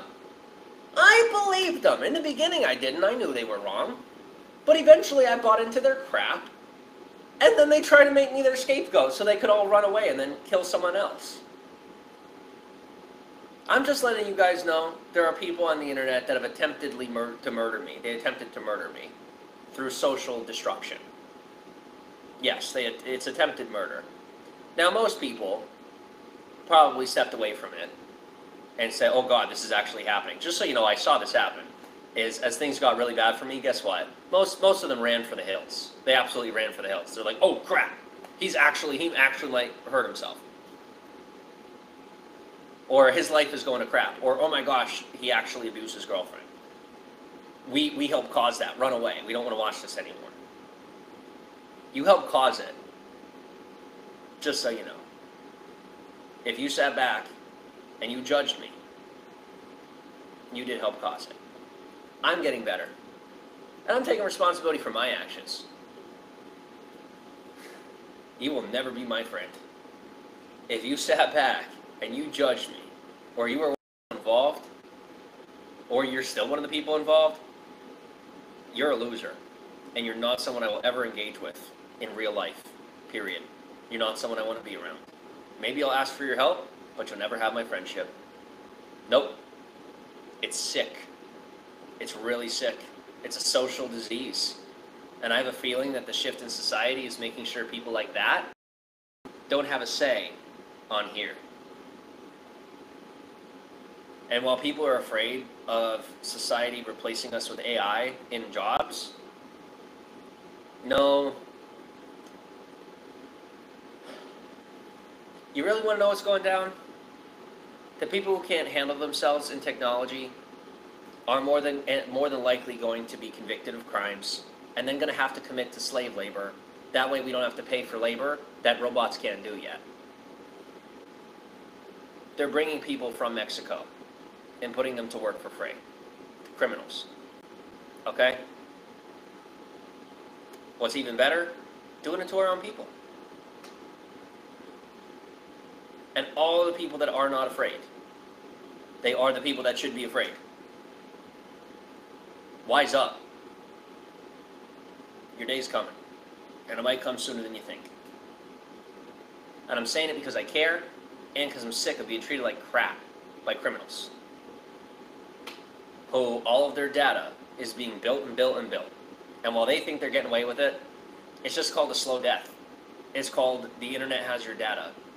And they're going to use it to decide who belongs in the future of our society. What is your place? They're going to evaluate your place for you and more than likely choose it. Maybe they already did. I'm not judging you. I've never judged you. Maybe in little ways, but I always wanted to communicate. It just breaks my heart that there are some people who just cannot learn their lesson, and it's going to cost them everything.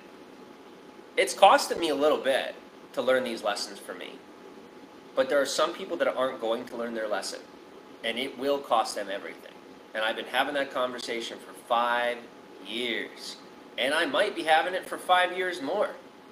But you better believe I'm going to fight for that conversation until the day that I die, even if it doesn't come during my lifetime. Because it says in your Bible that you never know the day or the time. And I don't want to see you get screwed. Because every human life has value, and there's so much we can accomplish as a human species. And those who aren't willing to provide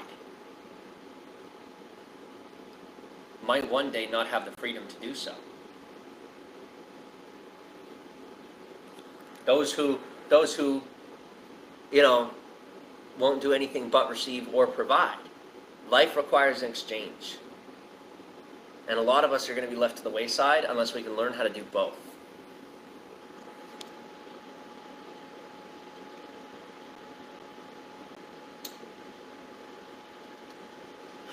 Why do I act the way that I do? Because I'm hurt.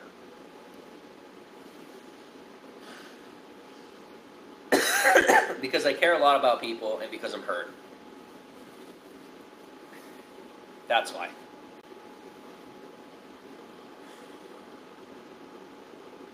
What I'm finally coming to realize, though, is just like this trucker that helped us get food, he helped us get food, and we're grateful for that. I was having a conversation with him, and I realized that for the most part, he was completely glazed over to the stuff I was talking about. He had no idea what I was talking about. I tried not to talk about all that much, right? I didn't go far out there. But literally, just like most basic regular stuff, and he was just like, whoop. I think I live so far in the future and in the present. Like, I live in the immediate present. This media stuff, this internet stuff, it's the immediate present. And consuming content does not mean you are aware of how things work. I live in it. Alright? I live in the present. And the present says that, quite obviously, people think I'm the delusional one. And what I'm realizing is, I'm not delusional, but neither are they. They're just living in a part of the past that may or may not catch up with them, but I can't know whether or not it will, because I don't know them, I'm not in their life. What I can tell you is, you're not living in the present. God's honest truth. Not as much as you think you are. And me sharing that with you probably doesn't really help you. It just makes me sound arrogant. And you say, well, where's your proof? Guys, the reason I have the answers I do in my life, even as I sit here with nothing, and it appears, well, how could you know? It's because I have a little bit of faith in myself. I had self-confidence. I chose to say that I knew better. And I chased after that. And I compared it. I did comparative analysis to my environment. Well, what do I see out there and what's happening in here? What do I see out there and what's happening in here? And eventually I came to the consensus that I was more right than they were. And it wasn't about someone else being wrong. It never was. What I'm finding out is people that seek to prove me wrong are people who know that they're not right. And they're the kind of people that I need to keep at bay. Keep out of my life. At least on a personal level. I'm seeking out people who accept one another. I accept the people who do not know what I know. But they don't want to hear that there's things I know that they don't know. I would like to hear things that you know that I don't. I'd like to know that. When you come to me with things you think you know, if I say, well, that's not how it is. If you don't like that, we don't have to fight about it. But if I come to you with the evidence as to why it's inaccurate, that means I won a debate. Don't be a poor loser. If there's something you do know, prove yourself right and show me. Don't gaslight me and manipulate everyone in my environment for the sake of your paycheck and for the idea that you might be right about me. That's not how you find the truth. That's just how you destroy lives and build lies even further. And there are plenty of people doing that to me right now. But the reason I'm okay with it is because I know I make it out to the other side, because I'm the honest one. And regardless of what other people think of me or what they paint of me, there's only one way through life, and that is through. Alright? And there's a lot of people looking for a way out. And it may have looked and appeared as though I was looking for a way out my whole life, and that I still am. There's no way out. I'm the one that knows it. I'm in. I'm all in. And I've been all in my whole life. And the worst mistake I made was letting other people tell me what being all in looked like. Because I didn't do it their way. I am all in.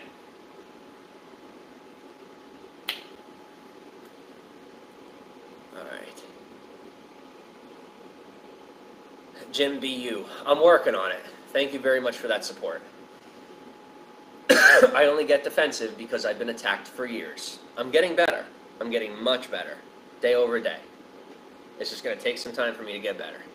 And I appreciate your support and your patience as I do. You're great. He goes.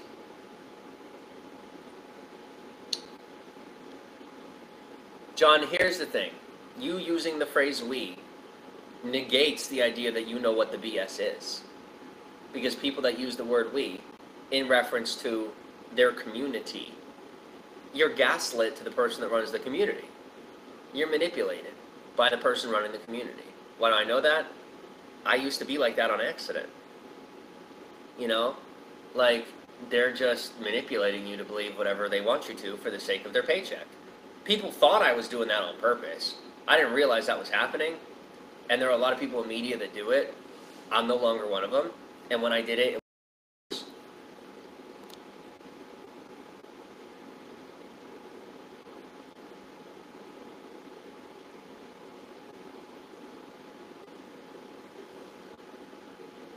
I live in the now. That's good. His preach thumbs up. Just trolling me. I like that kind of trolling though. That's fine.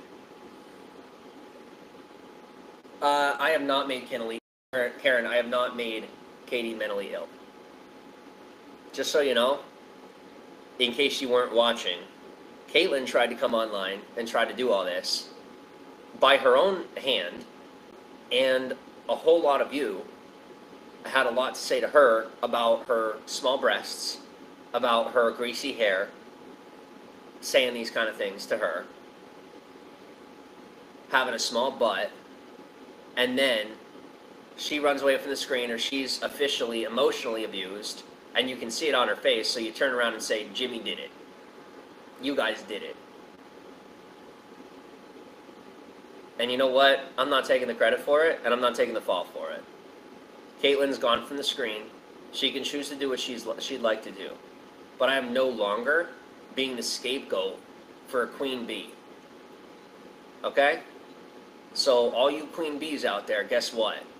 There's a reason someone else gets the clout and you don't. There's a reason someone else gets the views and you don't. Because to the 85% of an audience I have, of middle-aged females that think they are the queen bee that knows best, your time is up. And it's the men's time to shine. You may not like that, but that's how it is. And I hope that I have all of these pretentious, entitled women come at me for this. Because you're not going to shut me down. And I dare you to try. I'm not against women. I'm for equality. And hyperfeminism is just as poisonous and just as toxic as Catholicism. I negate all religions that support the destruction of another system. I don't seek to destroy anybody or their systems. I'm living my life, and you're seeking to control my mind and control my life because you think you're the queen bee.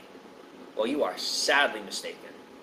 And to the men out there seeking to please their mother by taking me down, or trying to appease themselves to take me down, I'm not in competition with you. That's the part you continue to get wrong. You will fight the rest of your life trying to take me down. I'm a regular guy, and I just want to be left alone to live my life while I make my career. And I finally realized that that's happening right now, as I'm making my career. And it may not look perfect, but it sure as hell is awesome, because I am working in an industry that feeds on fear. And there are a lot of fearful people who will not take their eyes off of me, thinking that I'm the problem. I can't control them, I can't stop them from doing that. So I might as well just receive the paycheck. It's not on me. Oh my God, no, Jimmy, it's the most responsible thing now to leave the internet, because you won't be the good guy and you won't be the bad guy. You probably shouldn't exist. Period. Don't exist. The only thing I have to do to survive and make money is literally exist at this point. You guys call that entitlement. I just call it insanity. And that insanity is not due to me or my choices. I'm officially at the and I'm letting you know that I'm making choices in my own life. And for someone else, anyone, to stand on the outside and say, because I'm making my own choices, healthier, good choices for me, to say that it is like a bane to their existence.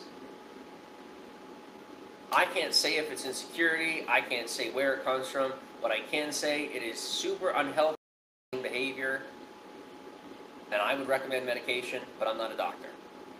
So I'm going to focus on people who have their sanity, they have their mind together, and who aren't trying to manipulate me into being someone that I'm not. They're going to accept me, because I now accept them, and to the people who are trying to manipulate me, and manipulate you, I guess. I accept you. I do. I accept you. But you can't be in my life because you're very unhealthy for me. And that's just how it is. And it's not my fault. And it's not my responsibility to fix you or help you or save you. I'm not going to be gaslit to believe otherwise, that I have to be somebody's savior.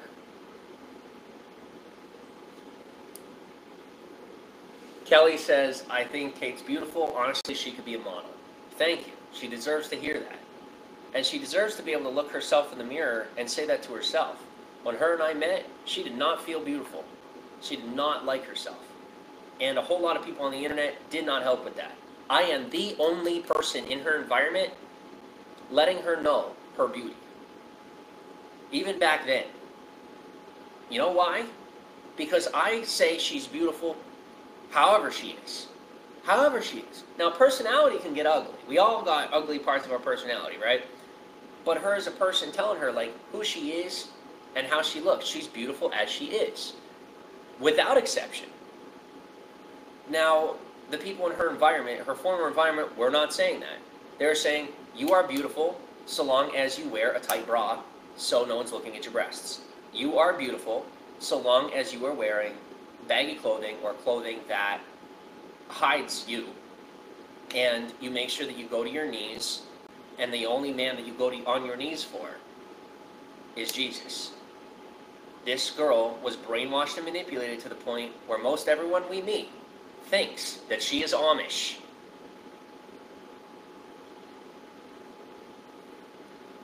I could fight for her all I want, but all I'm doing is exposing her privacy. It's not my right, and it's not my, I mean, it's my right, it's my freedom of speech, but I'm abusing my freedom of speech just by sharing about her personal life. I'm doing it in defense of her, but I'm still doing poorly because it's not my job. It is her job to defend herself. It is her job to live for herself. And every moment that I stand for her, that I live for her, that I breathe for her, it's enabling her to not have to do those things for herself.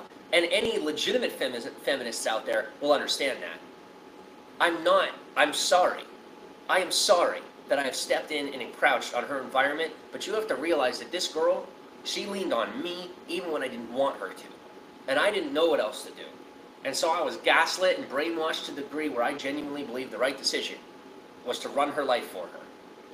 Because she convinced me of such. And so did a whole lot of you. Well, you're wrong, and she's wrong about herself. I was right about her. She has the ability to run her life and do her thing, and that's what I said from the beginning. And you're not going to force me to forget it again, because you're manipulative psychos. I'm going to focus on the truth. Katie can handle herself. It's her life. She's going to do her thing. Period. Moving on.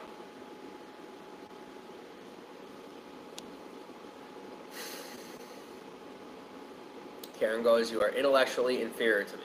Okay, Karen. No problem. Hi, Crystal Floods. Welcome on. Always admired Kate. Good. She's to be admired. So am I. Everyone should admire themselves on some level and demand respect from one another. Demand it. But you don't have to attack people. And I hope you realize that my attacks are a defense. I've never been an aggressive person my whole life. In my childhood, any aggressive behavior I showed was defensive. My own family convinced me otherwise.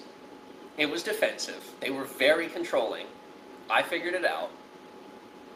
Fresh meat, intellectually down. Let's keep him downtrodden. He's a foster kid, right? He's not blood like us. I learned better. I learned how to take care of myself because no one else would do it for me. And everyone else tried to take the credit. I raised myself with a little bit of help from a whole bunch of people along the way.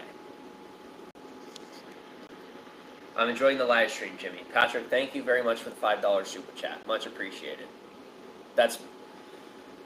And I'll be honest with you, Patrick. Here's what I'm proud of myself for.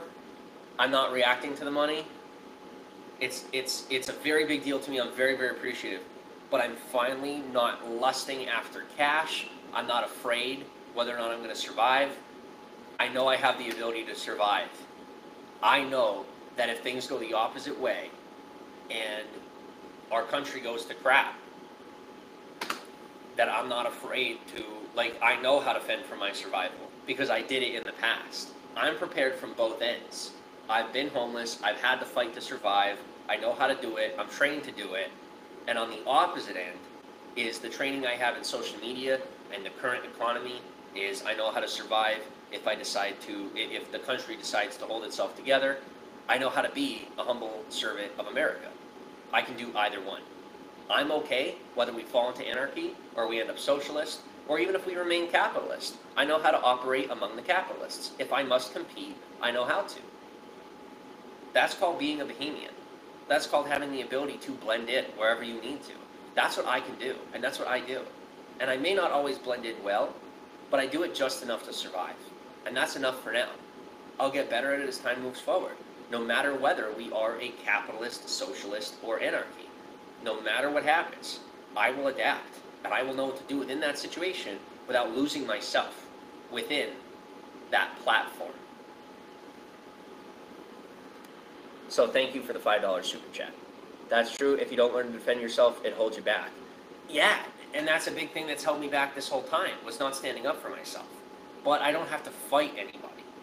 That's the difference. I've learned to use this thing, right? Pen is mightier than the sword. What's even mightier than the pen? The mind. Because with the mind, I may not have anything written down. I might not have my old videos or da-da-da. You know, everybody else has all this proof against me. They're just recording my videos and then making it how they want it to look. Well, guess what? I have this. The truth is in here. It's not out there. So guess who's worth the most when it comes to my story? Me.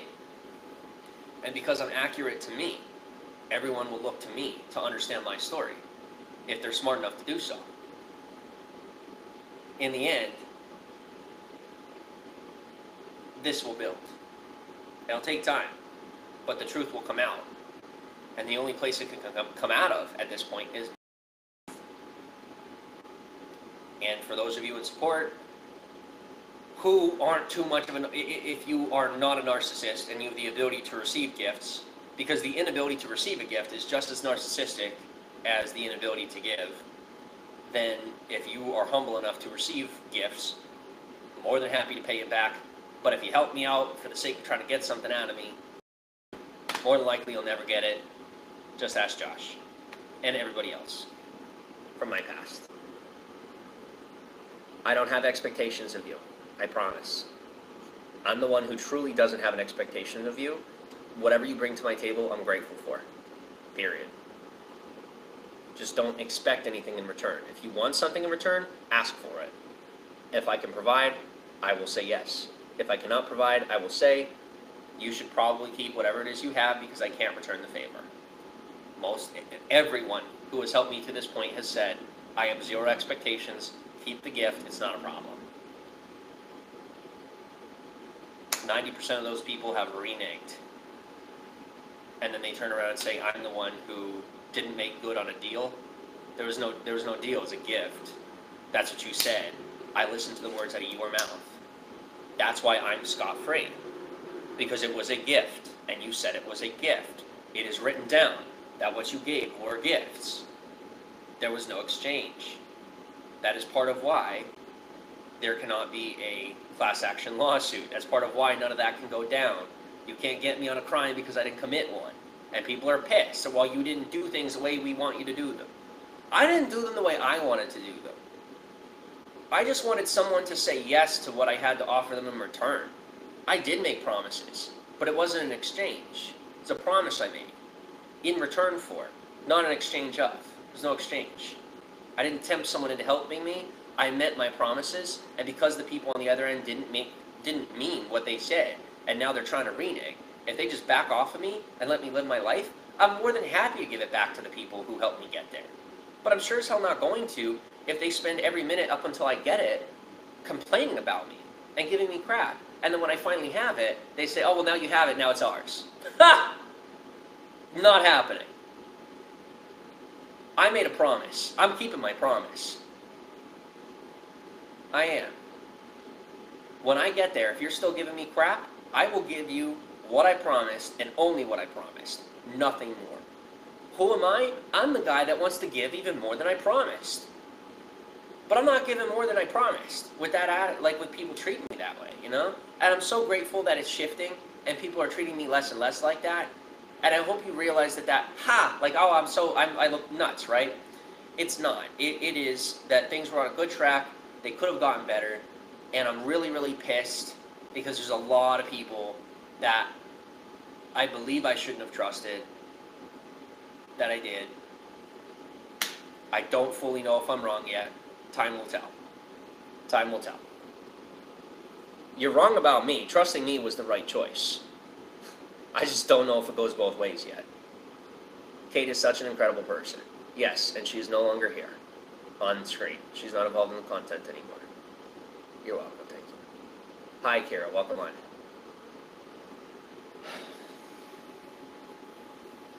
I don't want anything back. If I give you a gift, I don't expect anything in return. Patrick, I appreciate that. Now here's the thing. I do not accept gifts from people anymore unless I can give it in return, give something in return. And the reason is, oftentimes from my experience, here's from my experience, is oftentimes people who will give and expect nothing in return, they have some alternative expectation. I'm not saying you do, right? Not coming at you. You're my friend. You've always been good to me. I don't want to, I'm being careful, but you've always been good to me. And I really appreciate it. It means a lot to me. Like a lot. But oftentimes, like for me, I only deal with people who do have an expectation in return. I want them to expect something from me because then their intentions are clear. And you may say, right, like the lion, Caitlin's smiling, the lion is in the front yard. I know what they want. I have clarity. Instead of, like, we go to court and then there's all these, you know, freaking, everybody has their cloudiness. They have their gray areas. And then when things don't go their way, they complain. I didn't have a gray area when I started, and I still don't have one. I was clear as day about what I wanted to do, how I was doing it, what I was going to accomplish. I was very clear. I was just, I was an oversharer. I was not codependent. I overshared. I was trained to do that. To share too much. To make sure that I couldn't step outside of the cult that I was in. I'm no longer oversharing. I don't need a confessor.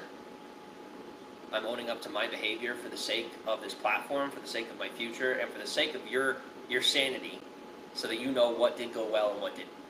Because you're not going to get it from anyone else. My promises may not be good to you, but the truth sure is, and you're not going to get it anywhere else. Because as you know it, for those of you who have that fear and that paranoia of the outside world, well, guess what? They're wrong about me. You're the one saying, well, look, this has happened and this has happened, let's be afraid of all this. I'm the one guy you don't have to be afraid of. But I'm also not lying to you. Good. So trust my word about me. You don't have to trust me about the coronavirus. You don't have to trust me about American society or where things are going. But you sure as hell can trust me about me. Because nobody knows me better than I do. That's not delusion. It's not insanity to have self-awareness. It's just called self-awareness. If you don't like the things I have to say about things outside of myself, that is fine. It's your prerogative. And it's your right to think that I'm delusional. Just realize that rights are expensive. Freedoms are expensive. They cost lives. I'm not going to lose my life because someone else is abusing their right for freedom of speech. The law is in place for a reason. It will protect me in the long run. Until the law catches up with the internet, I must be vigilant and self-protective. I must protect myself. A great way that I've compared live stream and social media to a lot of people, I really communicated it this way. It's like the Wild West right now.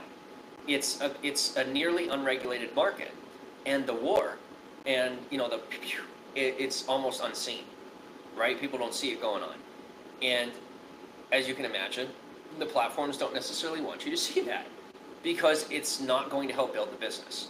So for our sake and for the sake of my platform, we're leaving those people to the wayside. We're letting the war sit with them. And I'm not engaging with it because I'm in the middle of it. They're firing on both sides, trying to get me to join their holy war. I'm just here making a buck and meeting new people. And that's where I stand, is right, because that's the safe zone. Caitlin's father taught me that. All right?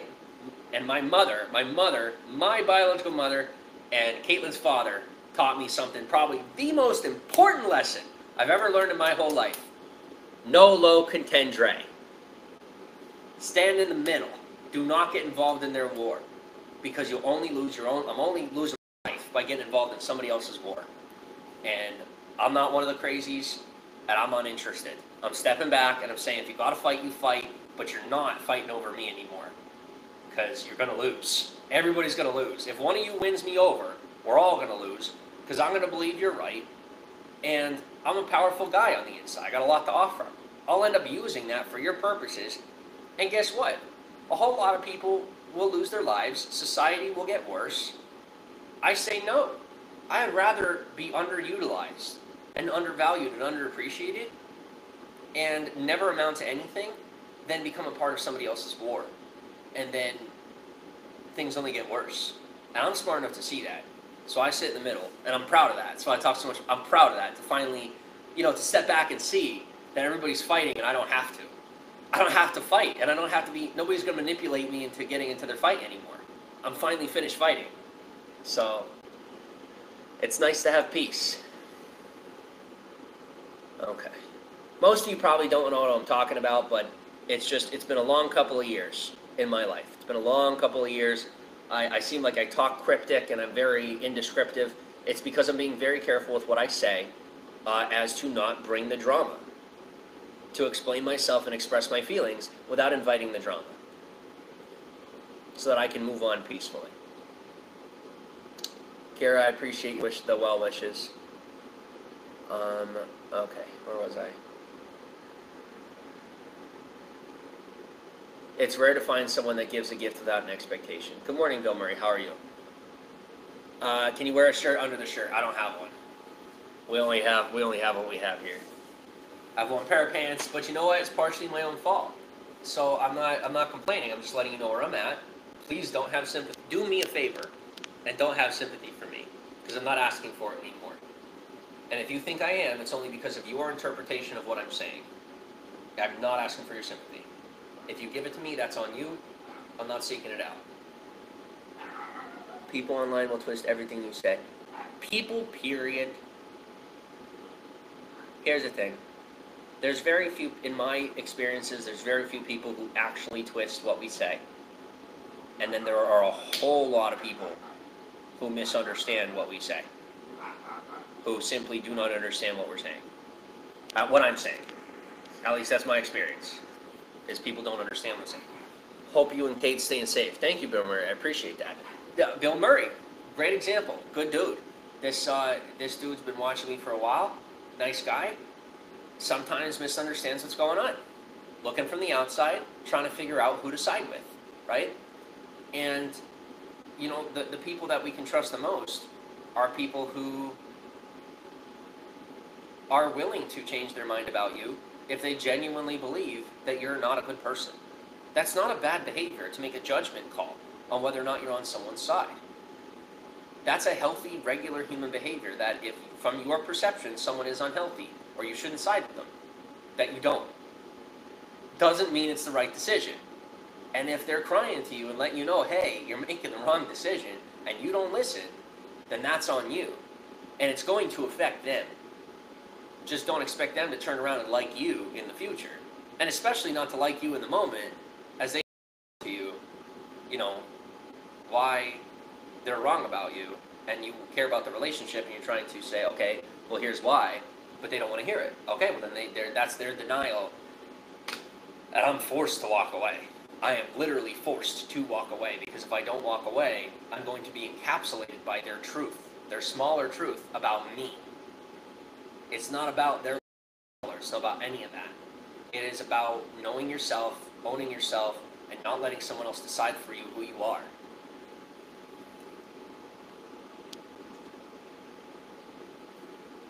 misunderstand.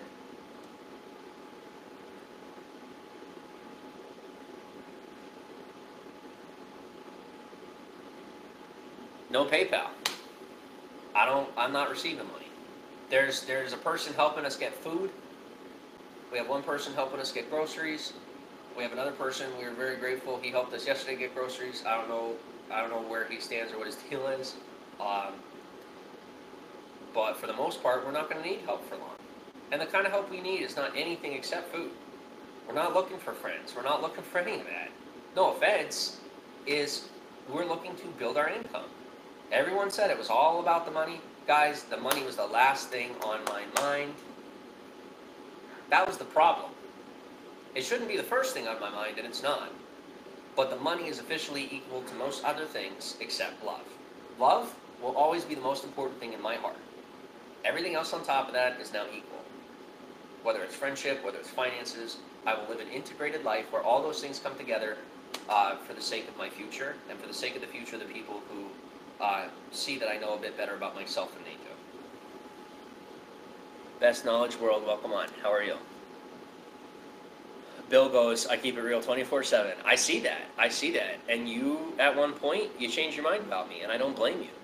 I seriously don't. I don't hold it against you. I would do the same thing. If I genuinely thought somebody was making the poor decisions, and I was like, don't want to be involved with them, that's what you did. You stepped back. You said, I don't want to be involved with you. Like, you know, this behavior, I don't understand where it came from. It doesn't make sense. I don't get it. Why did you do that? And so what I used to do was I would say when someone misunderstood me, and so they would step away from me, that they're a fair weather friend. And there are a lot of people who are famous or financially rich, and then they say, well, that's a fair weather friend. It's not a fair weather friend, guys. It's someone who doesn't understand what the hell is going on. And if you don't have the time to explain it to them, then you're the one walking away from that relationship. And that's me. I'm saying I don't have time to wait up for people. And I'm owning the fact that that doesn't make them a fair weather friend. It makes me a fair weather friend. It makes me saying that I'm breaking my promise. I said I was a friend. I didn't know that I didn't mean it. I thought I was a friend.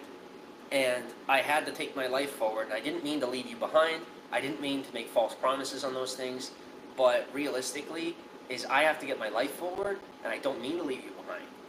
And if one day you're willing to let me come back for you, I will do that. But as of right now, for the sake of my freedom, my life, my finances, my family, all of it, I have to focus on me. And I'm willing to ask for your help, but don't expect friendship in return right now, because I just don't have it to offer. And if that makes me overly selfish, it's because I was underly selfish in the past. I didn't focus on me when I should have. I didn't count on myself when I should have. And so I have to count on myself when it's a little more dangerous to do so. And, you know, I'm hoping that into the future things will get a bit better as they balance out.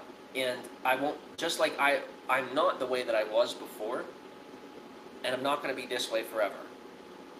I have to be a little overly selfish while I get together.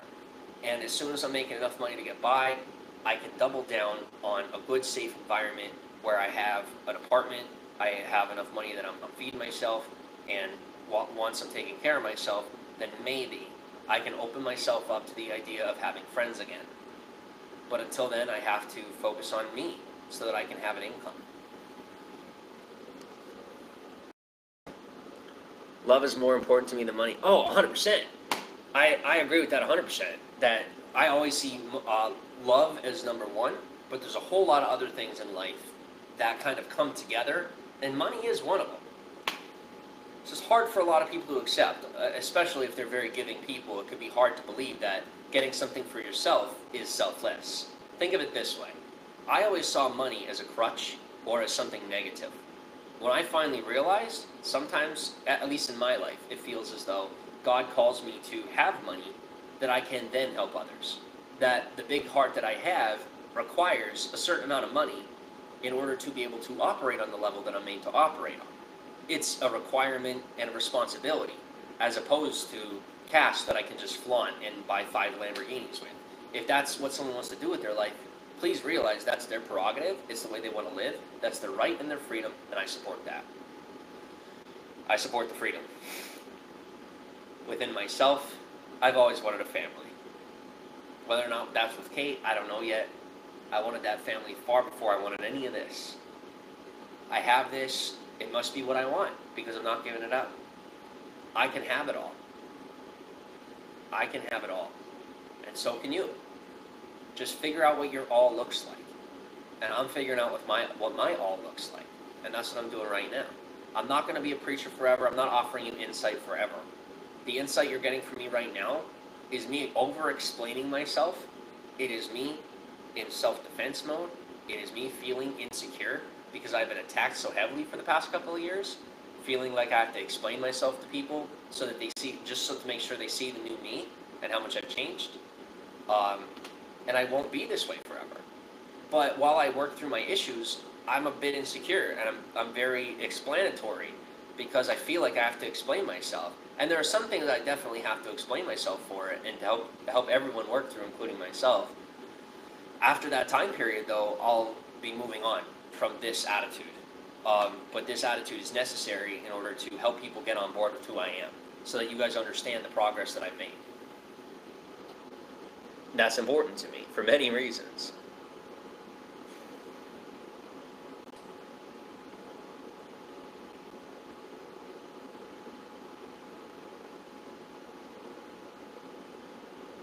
Kelly says, you talk a lot about the future, but you speak only about the past. New people have no idea what is going on. Nothing's going on right now. That's the point. That's the whole point. We're talking about the future and the past because nothing's happening in the present. Nothing but my own healing. There's not much to talk about in the present. We're quarantined in a hotel room, and we have one phone, and the phone's worth $100, and it moves super slow. There's not much to talk about. We got television, we got food, when we're lucky, and I can sit here on live stream with you and talk about the future and the past the same way I used to. until while I stall time and make just enough money on YouTube to have an income. And once I have an income, we can start planning our life. And I can start planning my life because I don't have the ability to plan my life right now. People could say otherwise, but you're wrong. There's no possibility of me getting another job, online or otherwise. It's been that way for years. It's time that you leave your denial behind and realize that's a fact. People that are in denial of that, they say, well, no, just get a job. Let me tell you something. I'd go get one. I'd have it for 3 months. I'd get fired from something crazy or whatever, because that's just how it goes. And it's not me. It's whatever they find on the internet that they don't like about me, or gossip gossip and drama within the workplace. It's becomes a hyper pressure for me and unhealthy. It's not good. It's not worth it. I like people that are so gossipy, and most people are like that. So I don't want to spend my time around them. Quite honestly, I'd rather be poor. I'd rather be dead broke on the street than be around people like that. The other piece of it is that would happen, and then I would have to go get another one. All right, let's say I go get another one. 3 more months, and then what?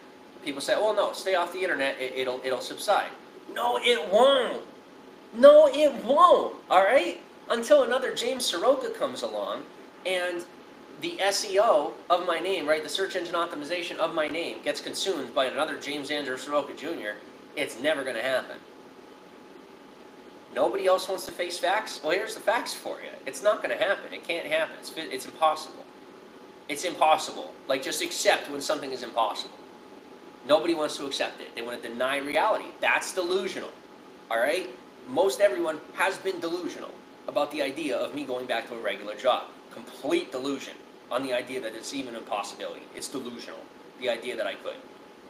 Next. Is there a next? I don't think so. I think we're good. But yeah, so that's, Kelly, that's why I'm talking about the future and the past. It's officially, nothing's really happening right now. So we're chilling. Making our income, talking to people, getting to know them. And we'll get to a point where we can do something. Because we really can't leave this room. Some stuff that I will begin doing, I will begin working out. We have, some empty, nice floor space in here. I will start working out. I will be doing that live, probably shirtless. So it'll be gross for about a month or two. But I have to make some sort of content. I can't just sit here with you and talk forever. I will probably do that for about a month, because I'm going to need that month to be able to analyze the algorithm, figure out who is on when, and then I can turn around and analyze it, take a look at those analytics, because if I shift, I'm going to help you guys understand, it's going to educate you on how to make your own channel, and I care about that, and you're getting it for free. Finally realize you are getting value out of this broadcast. You've been for years. You're welcome.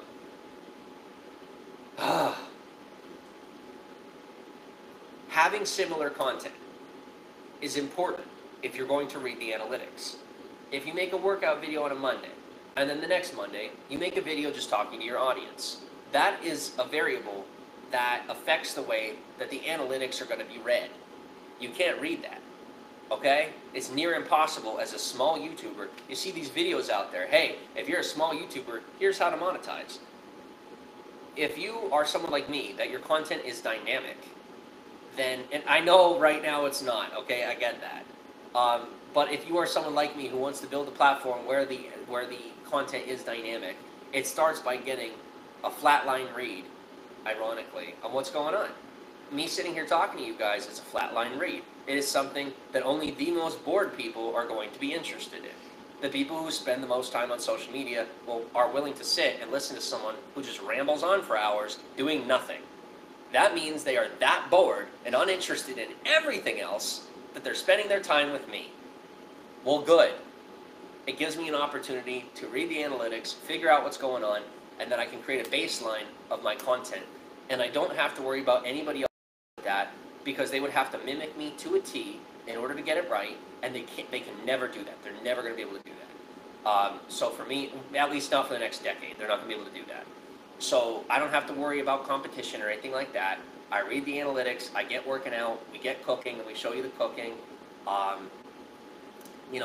I can't convince Caitlin to let lovemaking be a part of the content. No, I'm just kidding. I'm joking. I'll do as much as I can. I will. It's going to start with getting a baseline. So you're going to be bored with me for a while. But after that while, that short while, things will shift. And you're just going to have to trust my word on that. Because you don't have anything else to go on. You tell me, well, what's past and the future? Don't go on the past, don't go on the future. Well, there's a future for you. You're not going to believe me anyway, because I've always said what's coming, and it never really comes the way that I said it would. This might not either. This is why I don't tell people what I plan to do. Because there's always someone else that steps in and F's up my entire plan. And then they turn around and say, well, no, you didn't follow through. I tried, but I didn't realize how unreliable other people were. I'm starting to learn. I'm starting to learn. So don't count on the future just yet. But right now I'm here with you, and this is what I'm attempting to do. Now you know what I'm attempting to do. I didn't show my whole hand. I'm letting you know a piece of it. And I wouldn't share it unless I knew I was safe to do it. And I will remain safe to do it this time. Because I'm smart enough not to sabotage myself by sharing my location and then ruining it on myself. It's my own fault that things have fallen apart in the past. Thank God, ironically, that my family knows the place. And so hopefully, I will be granted enough time to finally get this right, even if it's from a healthy social distance, right? Maybe I'll finally get what I've been crying for, time, to be able to get my job on track without needing the crutch of a 9-to-5 or the crutch of the government's money. Because both of those will be messed up by my haters. And they have been from the start. That's why I seem unreliable. Because I didn't account for psychotic people trying to ruin my life. Never counted on that piece. I still believe in you and will still be watching your journey 5 years from now. Appreciate that, Bill Murray. And what I like about Bill Murray is that he's healthy enough to only invest the piece of himself that he can. This goes out to a lot of you who may have invested in me a whole lot more than maybe was healthy for you. You know, investing your feelings, invest your viewership. On YouTube, a healthy level of investment is investing your viewership. When you invest your emotions into someone that you watch on social media, you are emotionally pulled towards them in a way that makes you their profit, financially a profit, right? That's not fair. It's also not their fault if you get pulled into them. You have to realize that, guys. It's not their fault if you get pulled into them. It's your choice of who to watch and who to like, and how you like them. I am very unliked. And the biggest reason I am unliked is actually because I say things how they are. It's because I will not permit someone else to use me as their drug in a way where, like, I camaraderie with them. When someone tries to make me their drug, I push it off. And that pisses them off. The reason I do it is for the sake of my own psyche. I am doing the right thing by them, kind of. It's hurtful. I'm protecting myself. Alright? I don't have a giant bull on my arm. I'm not fighting to be, like, I'm not crazy. I'm healthy, stable. I'm gonna do whatever it takes to stay that way. Even if it means turning down fanship. Even if it means turning away most of a possible fan base or hater base. If it means people are mostly uninterested in me, I would rather have people uninterested in me and have my mental health than make somebody else be my cash cow. Either through PayPal or through ad revenue. Because either way, it just makes me the sucker. Because I believe that I'm so special because I have a paycheck. It just makes me a manipulator. It's not who I am. I don't have to manipulate anybody to make a paycheck. Might be a minimal paycheck, but I'll take it. Because I have my honesty.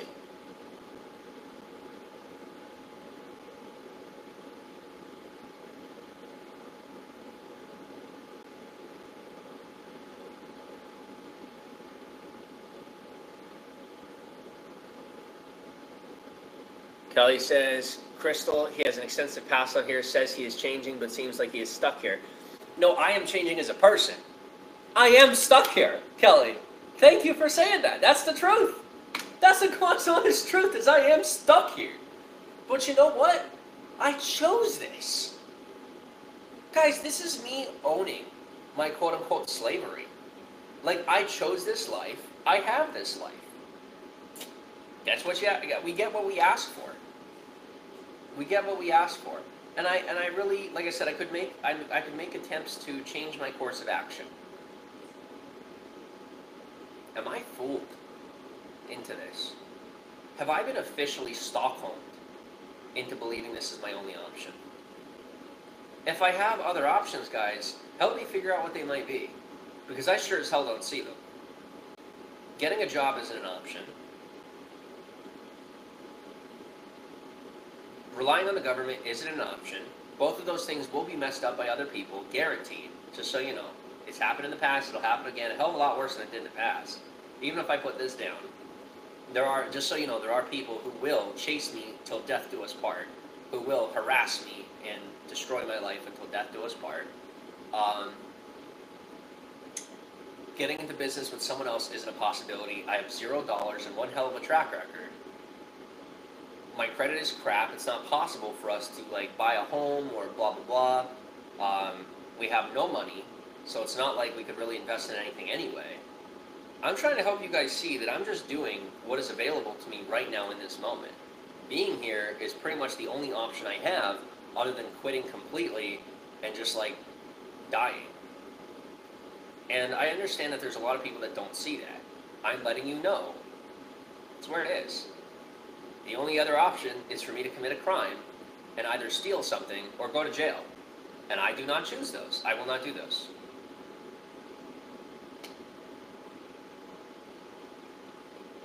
I'm letting you know that YouTube is smart enough to know that I have a higher value than incarceration with free labor or minimally paid labor. You know, having, when you have to work instead of going to jail, I'm worth more than that. And I'm worth more than, dying. Yeah, I'm worth more than dying. You know, I'm not the detriment here. And it is the quote-unquote algorithm, it is the brain here in the internet who listens to everything we say, everything we do, everything I do. Guys, I have been penalized by every other platform except Google, the one company that collects all of our data. It's the one place I haven't been kicked off of, ever. The other places misunderstood the content, misunderstood the drama, read it for what they saw, it didn't have the ability to fully figure out what was going on, and I lost my broadcast. And there's a reason why I haven't lost it now. Because I almost just did, and it was given right back to me. And I might sound nuts saying that, and I realize I do, but I'd rather sound nuts than be nuts. I'd rather open my mouth about what's actually going on to prove my innocence and prove my safety than have small town heroes decide that I'm just a nut job. Because you can't prove it. You can put together your stuff, you can try and say, well, hey, this makes him nuts, this makes him nuts, this makes him nuts. I'll be exonerated 5 to 10 years from now, and everyone else will look like a fool. And I'm the only one that knows that at this point, so for me, I'm going to focus on the facts. And the fact is that I sound crazy. That's a fact. So I'm going to move on, and we're going to talk about something else.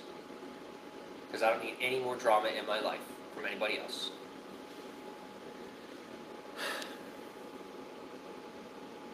Alright. I sound crazy to probably the Gen Xers and the baby boomers. I might not sound crazy to the younger generation, but I do sound crazy to the majority of my current audience, and that's just me respecting my audience.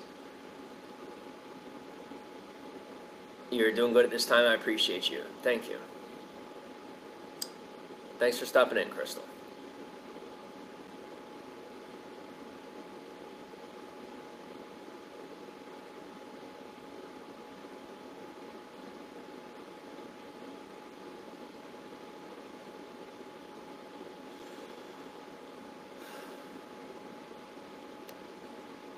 Best Knowledge World, thank you very much. I'm doing it right now, subliminally.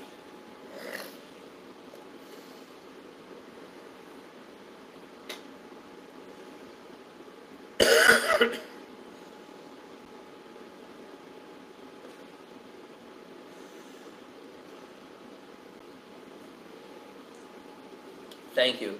And for those concerned about Kate, I do not have this much of conversation online.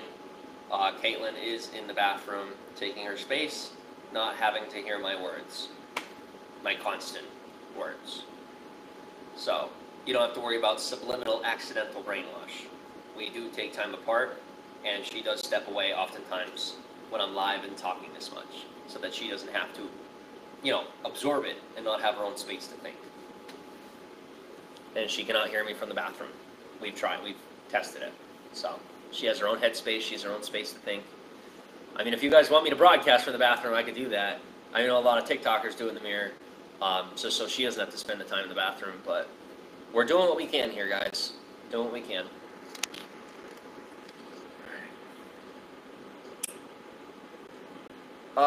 Kate getting a job, well, realistically, she'll be harassed just the same. And whereas my safe, it's impossible for me to keep a job because of what I got going on. As far as Kate getting a job, she won't be safe because of all the stalkers that we've accrued over the past year, because of all the harassment that her mother threw at us, and everyone else, pretty much attracted a whole lot of creepy people who want to save her, but they really just want to, capture her and kidnap her, and then probably put her in a sex slave or something else. And whether or not, her mother meant to do that, I don't think she realized just how many criminals she attracted into her own daughter's life. I didn't. We would have been fine if I was running the show, because it's my show, and I know how to run it, I know how to avoid those people. And I'm getting better at that. But all that extra negative attention, near impossible to keep Kate safe, ironically. Think of it this way, everything that happened was more or less just an effort to try and end everything so that they can have things go back to the way that they want, right? Let them go back to normal. We want things to go back to normal. I want normal. Normal's over. Welcome to the 21st century. Hindsight is 2020. Get over it. The denial has to end. Things are changing. They have changed, and they will continue to change. And it's not just in our little world here. It is the world itself is changing. And while you were so busy, most of you were so busy focusing on me, you missed everything that was happening around you. I didn't. Clearly. I was right about it. The mistake I made was trying to tell everyone else. I should have just focused on me and got my life forward and told everyone else to screw off, as hard as that is. And now, because I don't want to admit to myself that it's okay to tell people to screw off sometimes, I'm willing to say that it's okay for me to be poor. No. No, it's not. I'm not going to be poor. No. Absolutely not. I'm not going to settle for that. When I make that income, I'm not stopping there. Are you kidding me? I've been so dumb. You know, like, I believe everybody else about me. I am not settling for a middle-class income. I'm so much smarter than that, more capable, more equipped. I have it in me to do way more than that. And I'm not going to let anyone convince me otherwise. Not ever again. I have to just believe in myself. As far as Caitlin getting a job, she would be getting a job to pay our bills. And that's just sick. I'm not going to have her pay my bills. And the reason she's not required to pay her half is mostly because of her parents. Her parents enabled her into a corner where she now pretty much gets to use me until we figure out what she's going to do. Before she had the ability, she probably could have gone out and got a job and kept it and done regular stuff. But every time she tried, it was just uncomfortable and people were freaky with her and it just wasn't good. And she tried. She had a couple of jobs. She tried.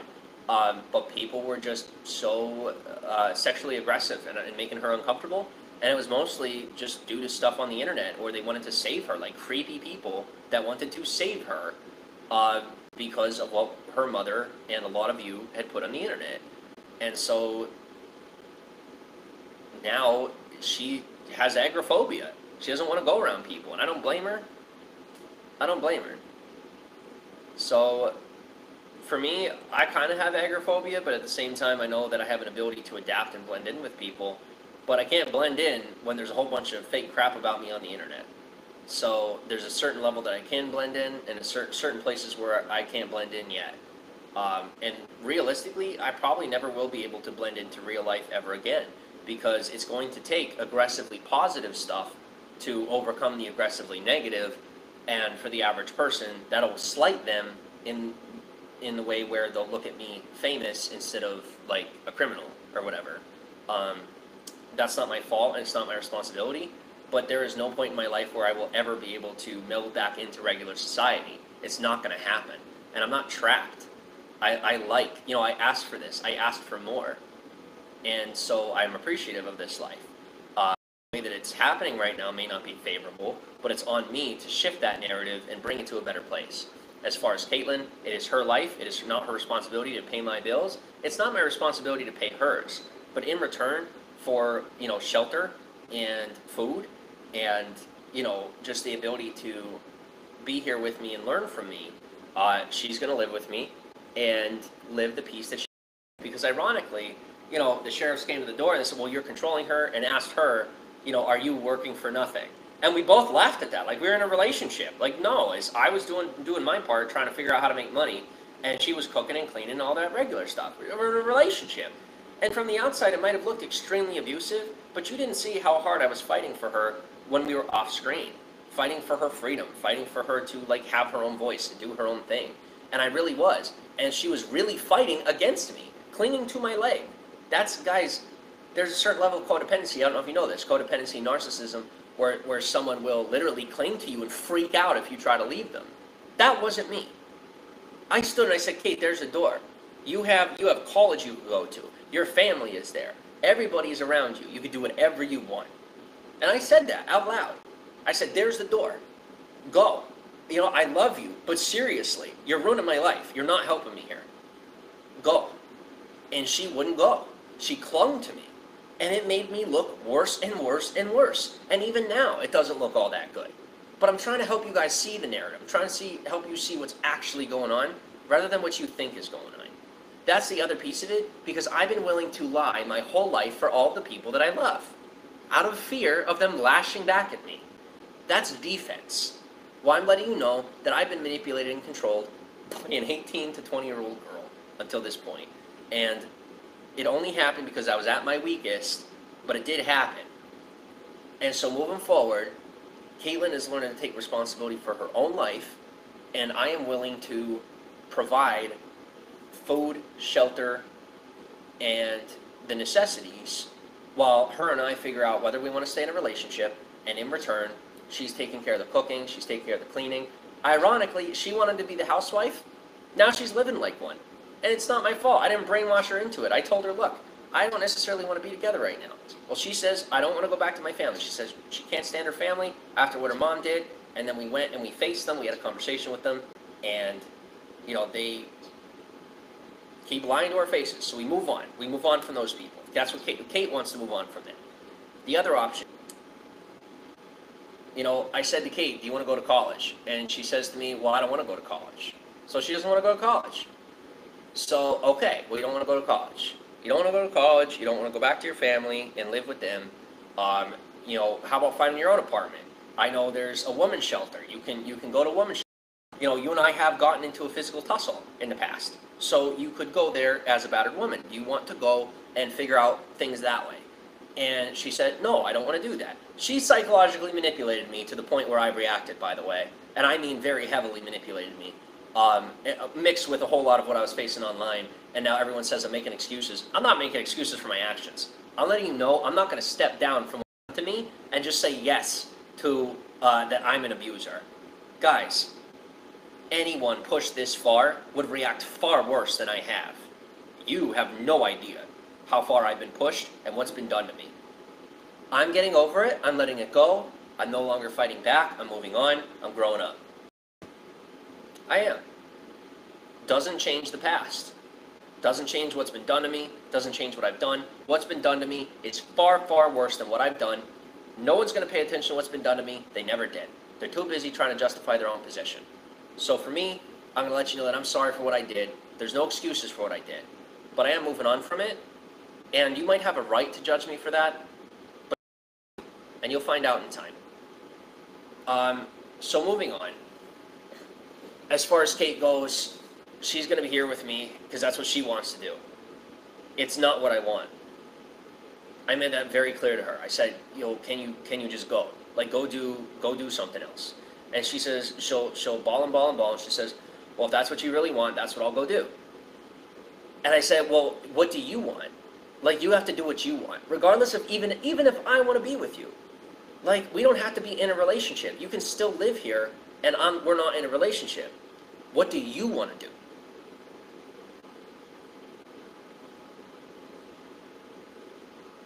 I'm live, dude. Somebody's snapping me. I'm live right now.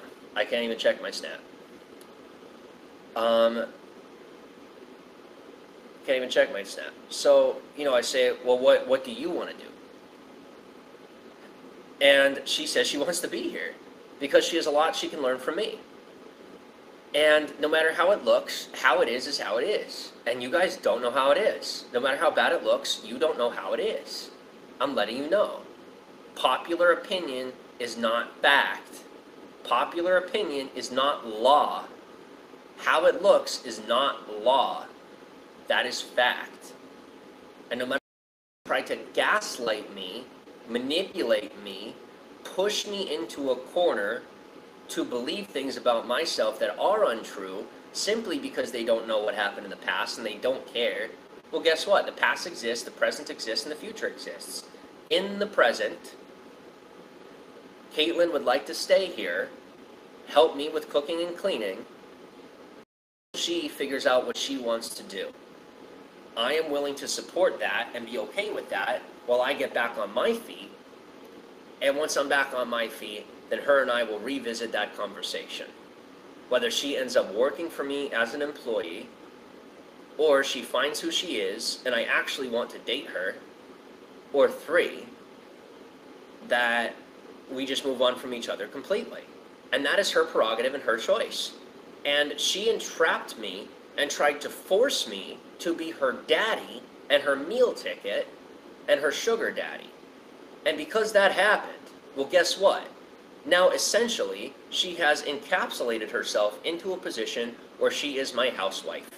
But for all intents and purposes, she's working for free. And she's not my employee. It is an exchange between friends because she owns what she's done. She realizes that she has done the least wrong out of everybody. And it's pretty much most of you that don't want to own the crap that you did to me or to her, who just want to put it on me and make me your Christ like a bunch of crazy people. I'm sorry, but I don't accept it. I say you're wrong. And my life is my truth, and I'm living it, and all of you are forced to watch it and nothing else. And if you'd like to be involved any further than that, you will accept the truth for what it is from my mouth, and then maybe we can have a conversation about it. Then, absolutely not. You can angle it however you want, say I'm doing whatever you want. You don't know me, you don't know what's going on. I'm letting you know how it went. I'm letting you know how it is. And if I'm talking to you and I'm hurting your feelings and you're not assuming things about me, then thank you for not assuming things about me. Just realize that I'm defensive because I've been abused and attacked and psychologically destroyed for years. And I'm just now starting to get over it. And that's going to take some time. It does not happen overnight. And no, other people do not do this. They do not stand in front of hundreds of people and let them judge them. Nobody has this level of... This is confidence, not delusion. Because I believe in me, no matter who else does. As far as Kate goes, like I said, this is how it's going to go, if she so chooses. Just realize that whatever pressure you say you want to save her, whatever pressure you put further, the reason this is so hard for her to begin with, and she lacks confidence so much to begin with, has a lot more to do with you guys than it does to do with me. I didn't help, I agree, and she didn't help me either. But she has a lot less damage than I do. And as we sit here, we're trying to make excuses for the woman, right? And criminalize the man. Well, that's just hyper-feminism. And that's just another religion that I don't do. Kate and I are equal. We've both been through some trauma. I've been through a hell of a lot more trauma than she has. That doesn't justify my actions. I'm not making an excuse. But you don't get to sit here and pretend like because I made a mistake, all of a sudden my trauma and what I've been through is null and void. That's why I disacknowledge you. If you say my trauma is null and void because of something that I did, that all of a sudden my feelings don't matter, well then why should your feelings matter to me? You see that? That's called equality. That's called if someone's going to crap on me, I'm not going to acknowledge their feelings. I'm not going to be sensitive to someone who is insensitive to me until I can handle doing that. Right now, I'm in such a vulnerable place. I don't have the ability to be sensitive to people who are insensitive to me until I am once again in a position of personal power. And I mean personal power. Nothing happened, Alyssa Williams, who continues to come in and just harass. Alright? We don't need this. We don't need to hype this up to my life's drama, because my life is not a drama. And it's been treated like a drama this long. And I'm finally diffusing it. I'm finally diffusing the drama that exists on the outside of my life and reminding myself I am not a dramatic person. I have been gaslit by thousands of middle-aged, psychotically controlling parents, mothers. I have an 85% middle-aged female audience, and most of them are controlling mothers who want to control their children and call it love. You're not my mom. It's creepy and unacceptable and makes me extremely uncomfortable. The audience is imbalanced. I reject you. You're not welcome around here. Realize that I'm looking for some social distance. If you really care about me, you really care about Kate, no, you're just looking to satisfy your own agenda, make us live our lives the way that you want to, and then call it love. That's not love. You are a manipulative and controlling person. Now, I'm speaking to every one of the moms out there who thinks they know better about our lives than we do. All right? Gen X is on their way out. All right? You're following the boomers. You're still relevant, and we appreciate you. But your attempts to control our lives is only going to pit the children against you. And while you think you're doing something for us or against us, the only thing you're doing is pitting the children against you. And then when your own kids act like brats and you blame the internet, realize that it's because you're not perfect either. And if you want me to defend myself and have it look like an attack, then keep attacking me. Because all I'm doing is defending myself. And then you're gaslighting people into believing I'm just a disrespectful millennial. I finally see the pattern that has happened online and what all of these middle-aged women have done to me. All right, all these moms and dads have done to me. I finally see what they have done to me because I'm willing to admit what was done to me before I even got on the internet.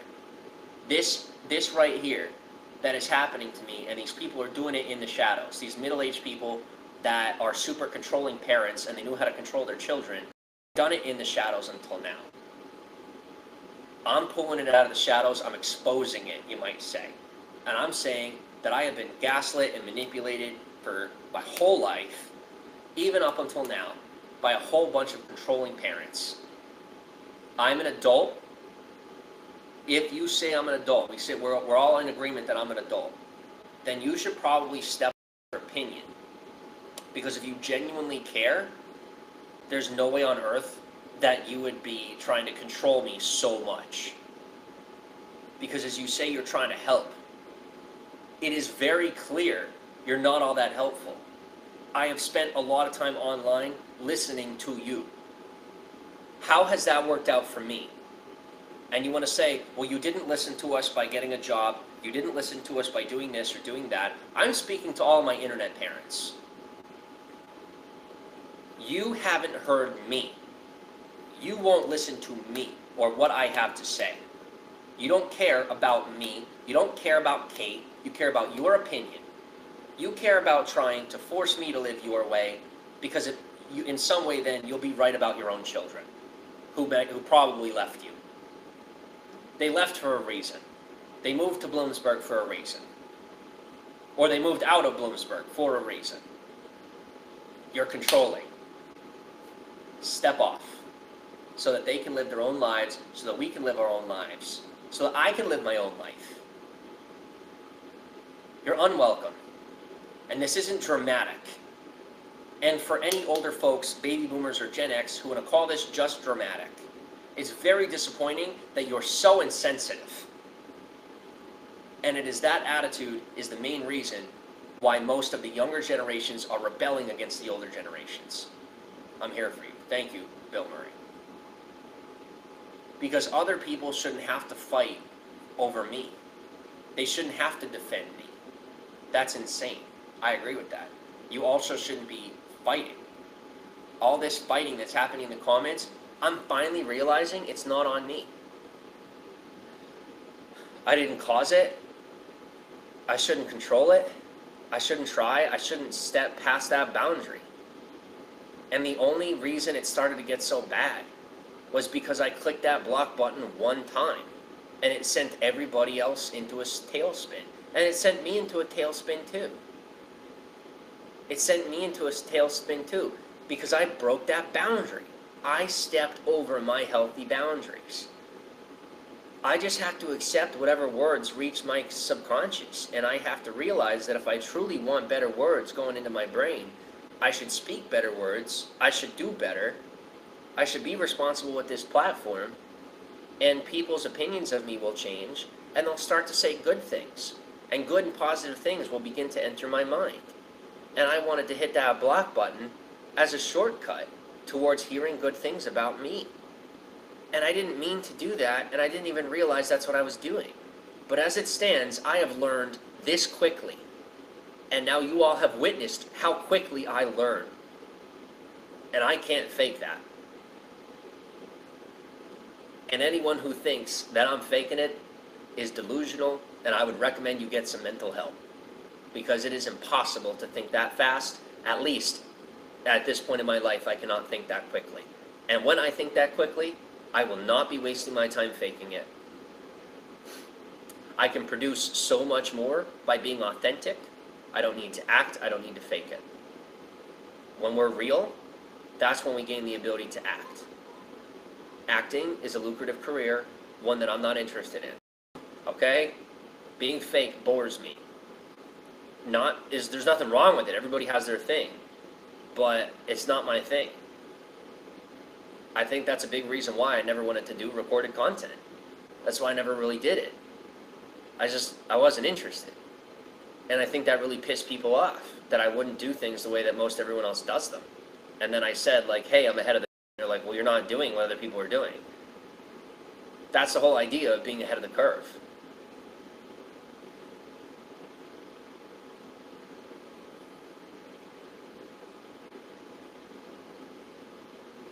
All right.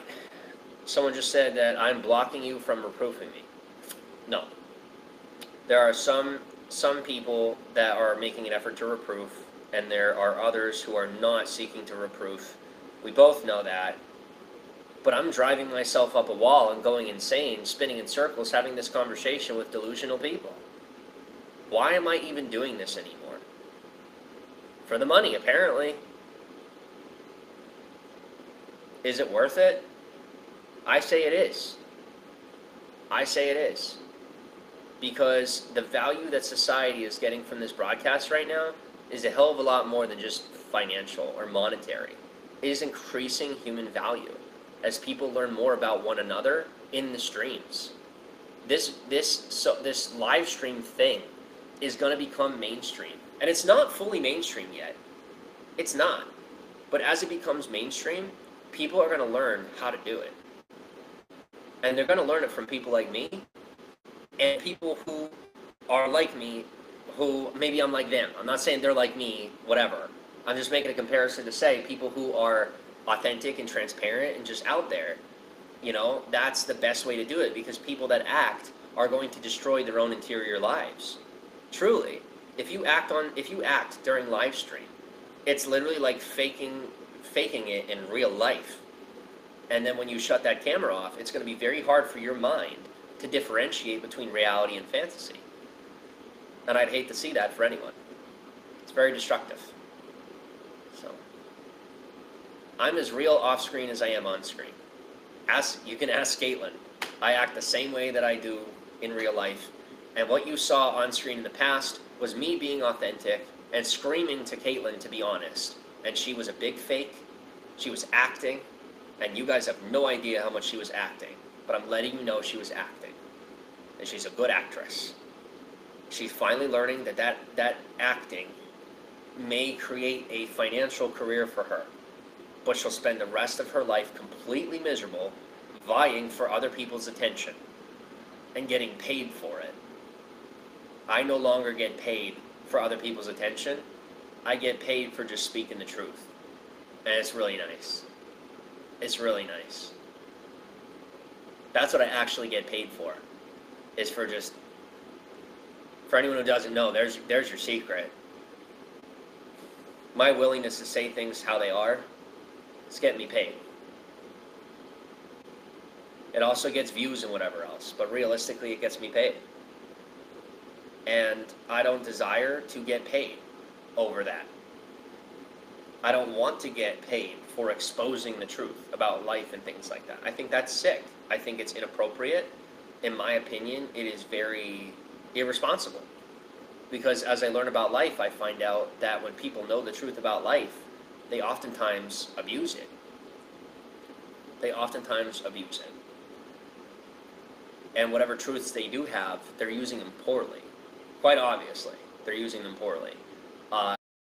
So I think the truth is something that needs to be guarded with our life, for those of us who want to be responsible with it. And it's not, for anyone out there who feels like they don't know the truth about life, and like it's, you know, someone else is hiding it from you. Well, they probably are. And I say for good reason. Because every time that the ounce of truth, they just use it to make money. So I'd prefer to hide the truth about life and tell the truth about my own life. Because otherwise, it goes in the hands of really unhealthy people.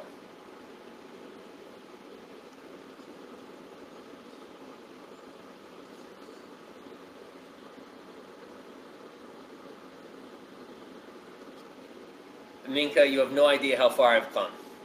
You want to say trying this for 5 years? If only any of you knew how far I've come as a human being, all right? No, I don't make any money right now, for the most part. The reason I'm totally okay with that is because of the intellect that I've grown. The intelligence, the tenacity, like I have exponentially multiplied as a human being. So for me, for people to say that it's about the money, like, how do I say this? Money is like water, and it just comes and goes. I've learned that. Money comes and goes, and it always will come and go. And if we try to hold on to it, it turns into water. If we let it go, it turns into ice. I'm using metaphors for people who may not understand.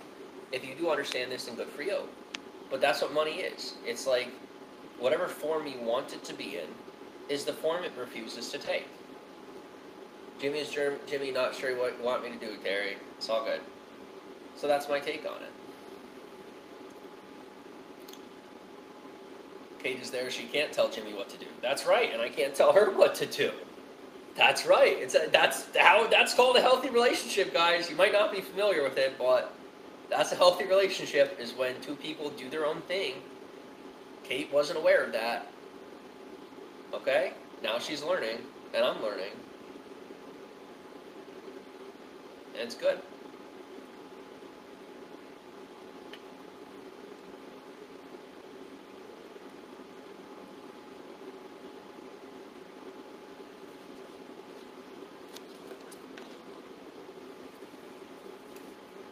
She was there yesterday. Well, it's me, Terry.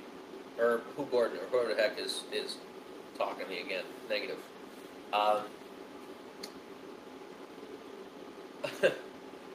I'm taking charge of my own life, and I'm very proud of that. I'm very proud of that. Taking charge of my own choices, taking charge of my own life, realizing I don't owe anything to anyone.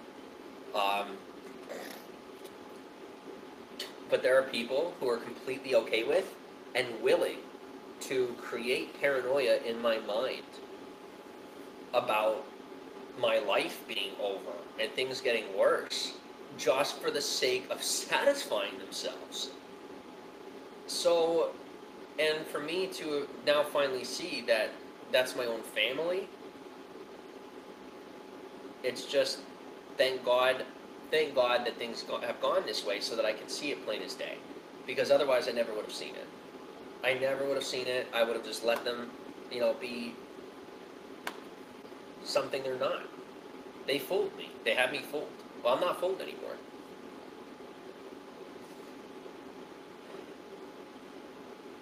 Nancy, here's the funny part. You're fooled for thinking you're in control. The people that are in control of my life right now are so much bigger than you. And they're in control of your life too. But I'm the one that's aware of it, and I say yes to it. I say, okay, good. Take my life. It's like you have it anyway. I might as well have some reward for it and live my life in a way that's, self-serving in a healthy way and serving others in a way that's actually active. I say yes to the servitude. I'm not crazy. I'll give you another example. Let's have some more people freak out. How about abortion?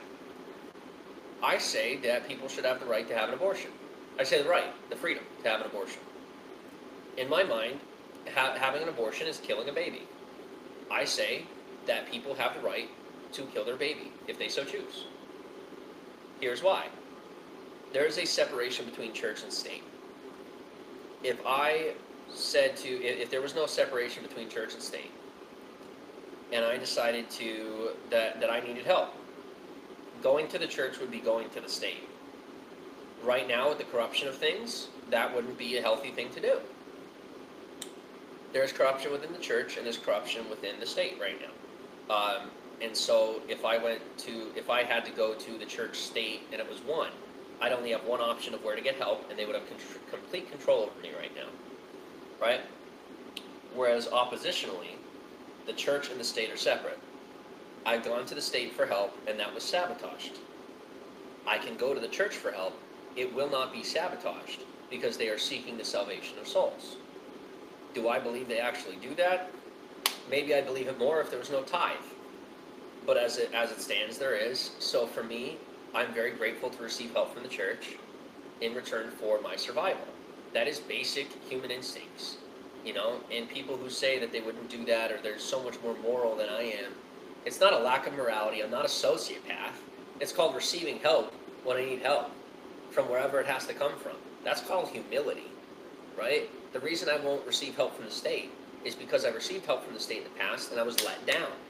It didn't work out. I've never been let down by the church before. I am not a Christian. But it's the people within the church that let me down, not the church itself. So I will turn to the church for help. Doesn't mean I'm a Christian. When I look at Christianity, what I see, this is what I see. When I look at Christianity, I see a man who rebelled against the state. Moses bringing the Egyptian, or bringing the slaves out of the desert. People see that as salvation. I think that the story is much more complex than that, and I can't judge. I really can't. I don't know what happened, but let's get a little conspiracy here, right? Let's get a little bigger, because sometimes it's more fun to talk about conspiracies than to engage in the reality of some of these other crazy people. And for me, that's why I'm talking about it. That's why I'm going to a conspiracy level, because it's more fun to go on a conspiracy level and be entertaining and entertain than, and feel entertained, than have to talk to people who are completely insane. And so I prefer to talk about a conspiracy, and I finally will say it's a conspiracy, because I can't know if it's true or not. But conspiracies can be more fun to talk about than having to engage with people who are extremely unhealthy and just seeking to hurt me. So with that said, sometimes I wonder, right? Sometimes I wonder, when it comes to the Jews being led out of Egypt, like, was that because constantly between countries there's a valuation of human life, there's a valuation, right, of how much a person is worth. And so with TikTok's a Chinese platform, right? The way that TikTok is marketed to Americans is very different than how it's marketed to their people. And the way it's marketed to Americans is very, let's just say, to the right person, it makes their intellectual value. Maybe. Which, by definition, would then decrease their financial value. Okay? And so, I'm sitting here thinking, I wonder if just on some biblical scale, that may have been the same thing that was happening. Come with us, we'll save you. They helped to create the collapse of a country. Moses helped to create the collapse of an empire to a degree, or the shifting of an empire. And you got to wonder, how big does this go? I don't know. How big does this go? You tell me. And then you get everyone's silent now, right? And you get your conspiracy theories. Bill Murray, I'm not a young, broken man. I'm not. I'm just sitting here talking about conspiracy theories because I don't have time for a whole bunch of crazy middle-aged people. I'll disrespect my entire audience and I'll sit here and talk about crazy stuff because it's not worth my time to engage with all this negativity. It's not worth my time. That's it. My time is worth way more than engaging with the constant, just psychosis. I understand, and I see that you guys are hurt, and I get you. Bill Murray Summer replying to Terry. I'm sorry, I thought you were talking. Well, you say he's a young, broken man. He's got a lot to learn. I'm assuming you're talking about me. But I'm not broken. I'm bent. I've been bent backwards trying to carry everybody else on my back. And me talking about conspiracy theories is just my way of fighting them off. I don't want to hurt anybody. But I would rather sit here and talk about fantasies than reality. Because what they're talking about is not reality. And if I talked about, every time I try to talk to them about reality, they don't want to hear it. So I'm not going to talk about it anymore. I'll sit here and I'll talk about conspiracy theories. And then they can just keep spinning in circles asking about the truth. Your past has broken you. It hasn't, Bill Murray. It came real close. I'll stall time with conspiracies, and I'll stall time with BS, while I can analyze the algorithm for next month. I will utilize that for whatever purposes I have to in the next coming months, and then I will rebuild my business, and I will move my life forward. I'll help Katie move hers forward. And I finally just have to realize I'm not responsible for the salvation of souls. I'm not Jesus Christ. I can't help anybody. I can't save anybody. But I sure as hell can save myself. And I know I can. And I may not have shown that in the past couple of years. Be patient. You don't know what you can't see. You got no faith, you might say. I've always had faith, and sometimes I wonder if it's because I had faith that I no longer need faith.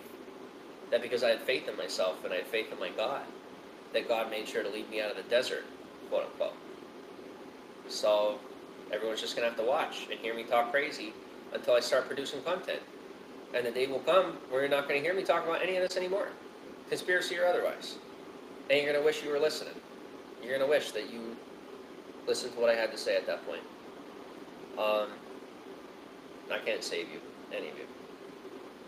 So, you got to wonder if him moving them out of the desert was like bringing down the property value, you might say, like of that country.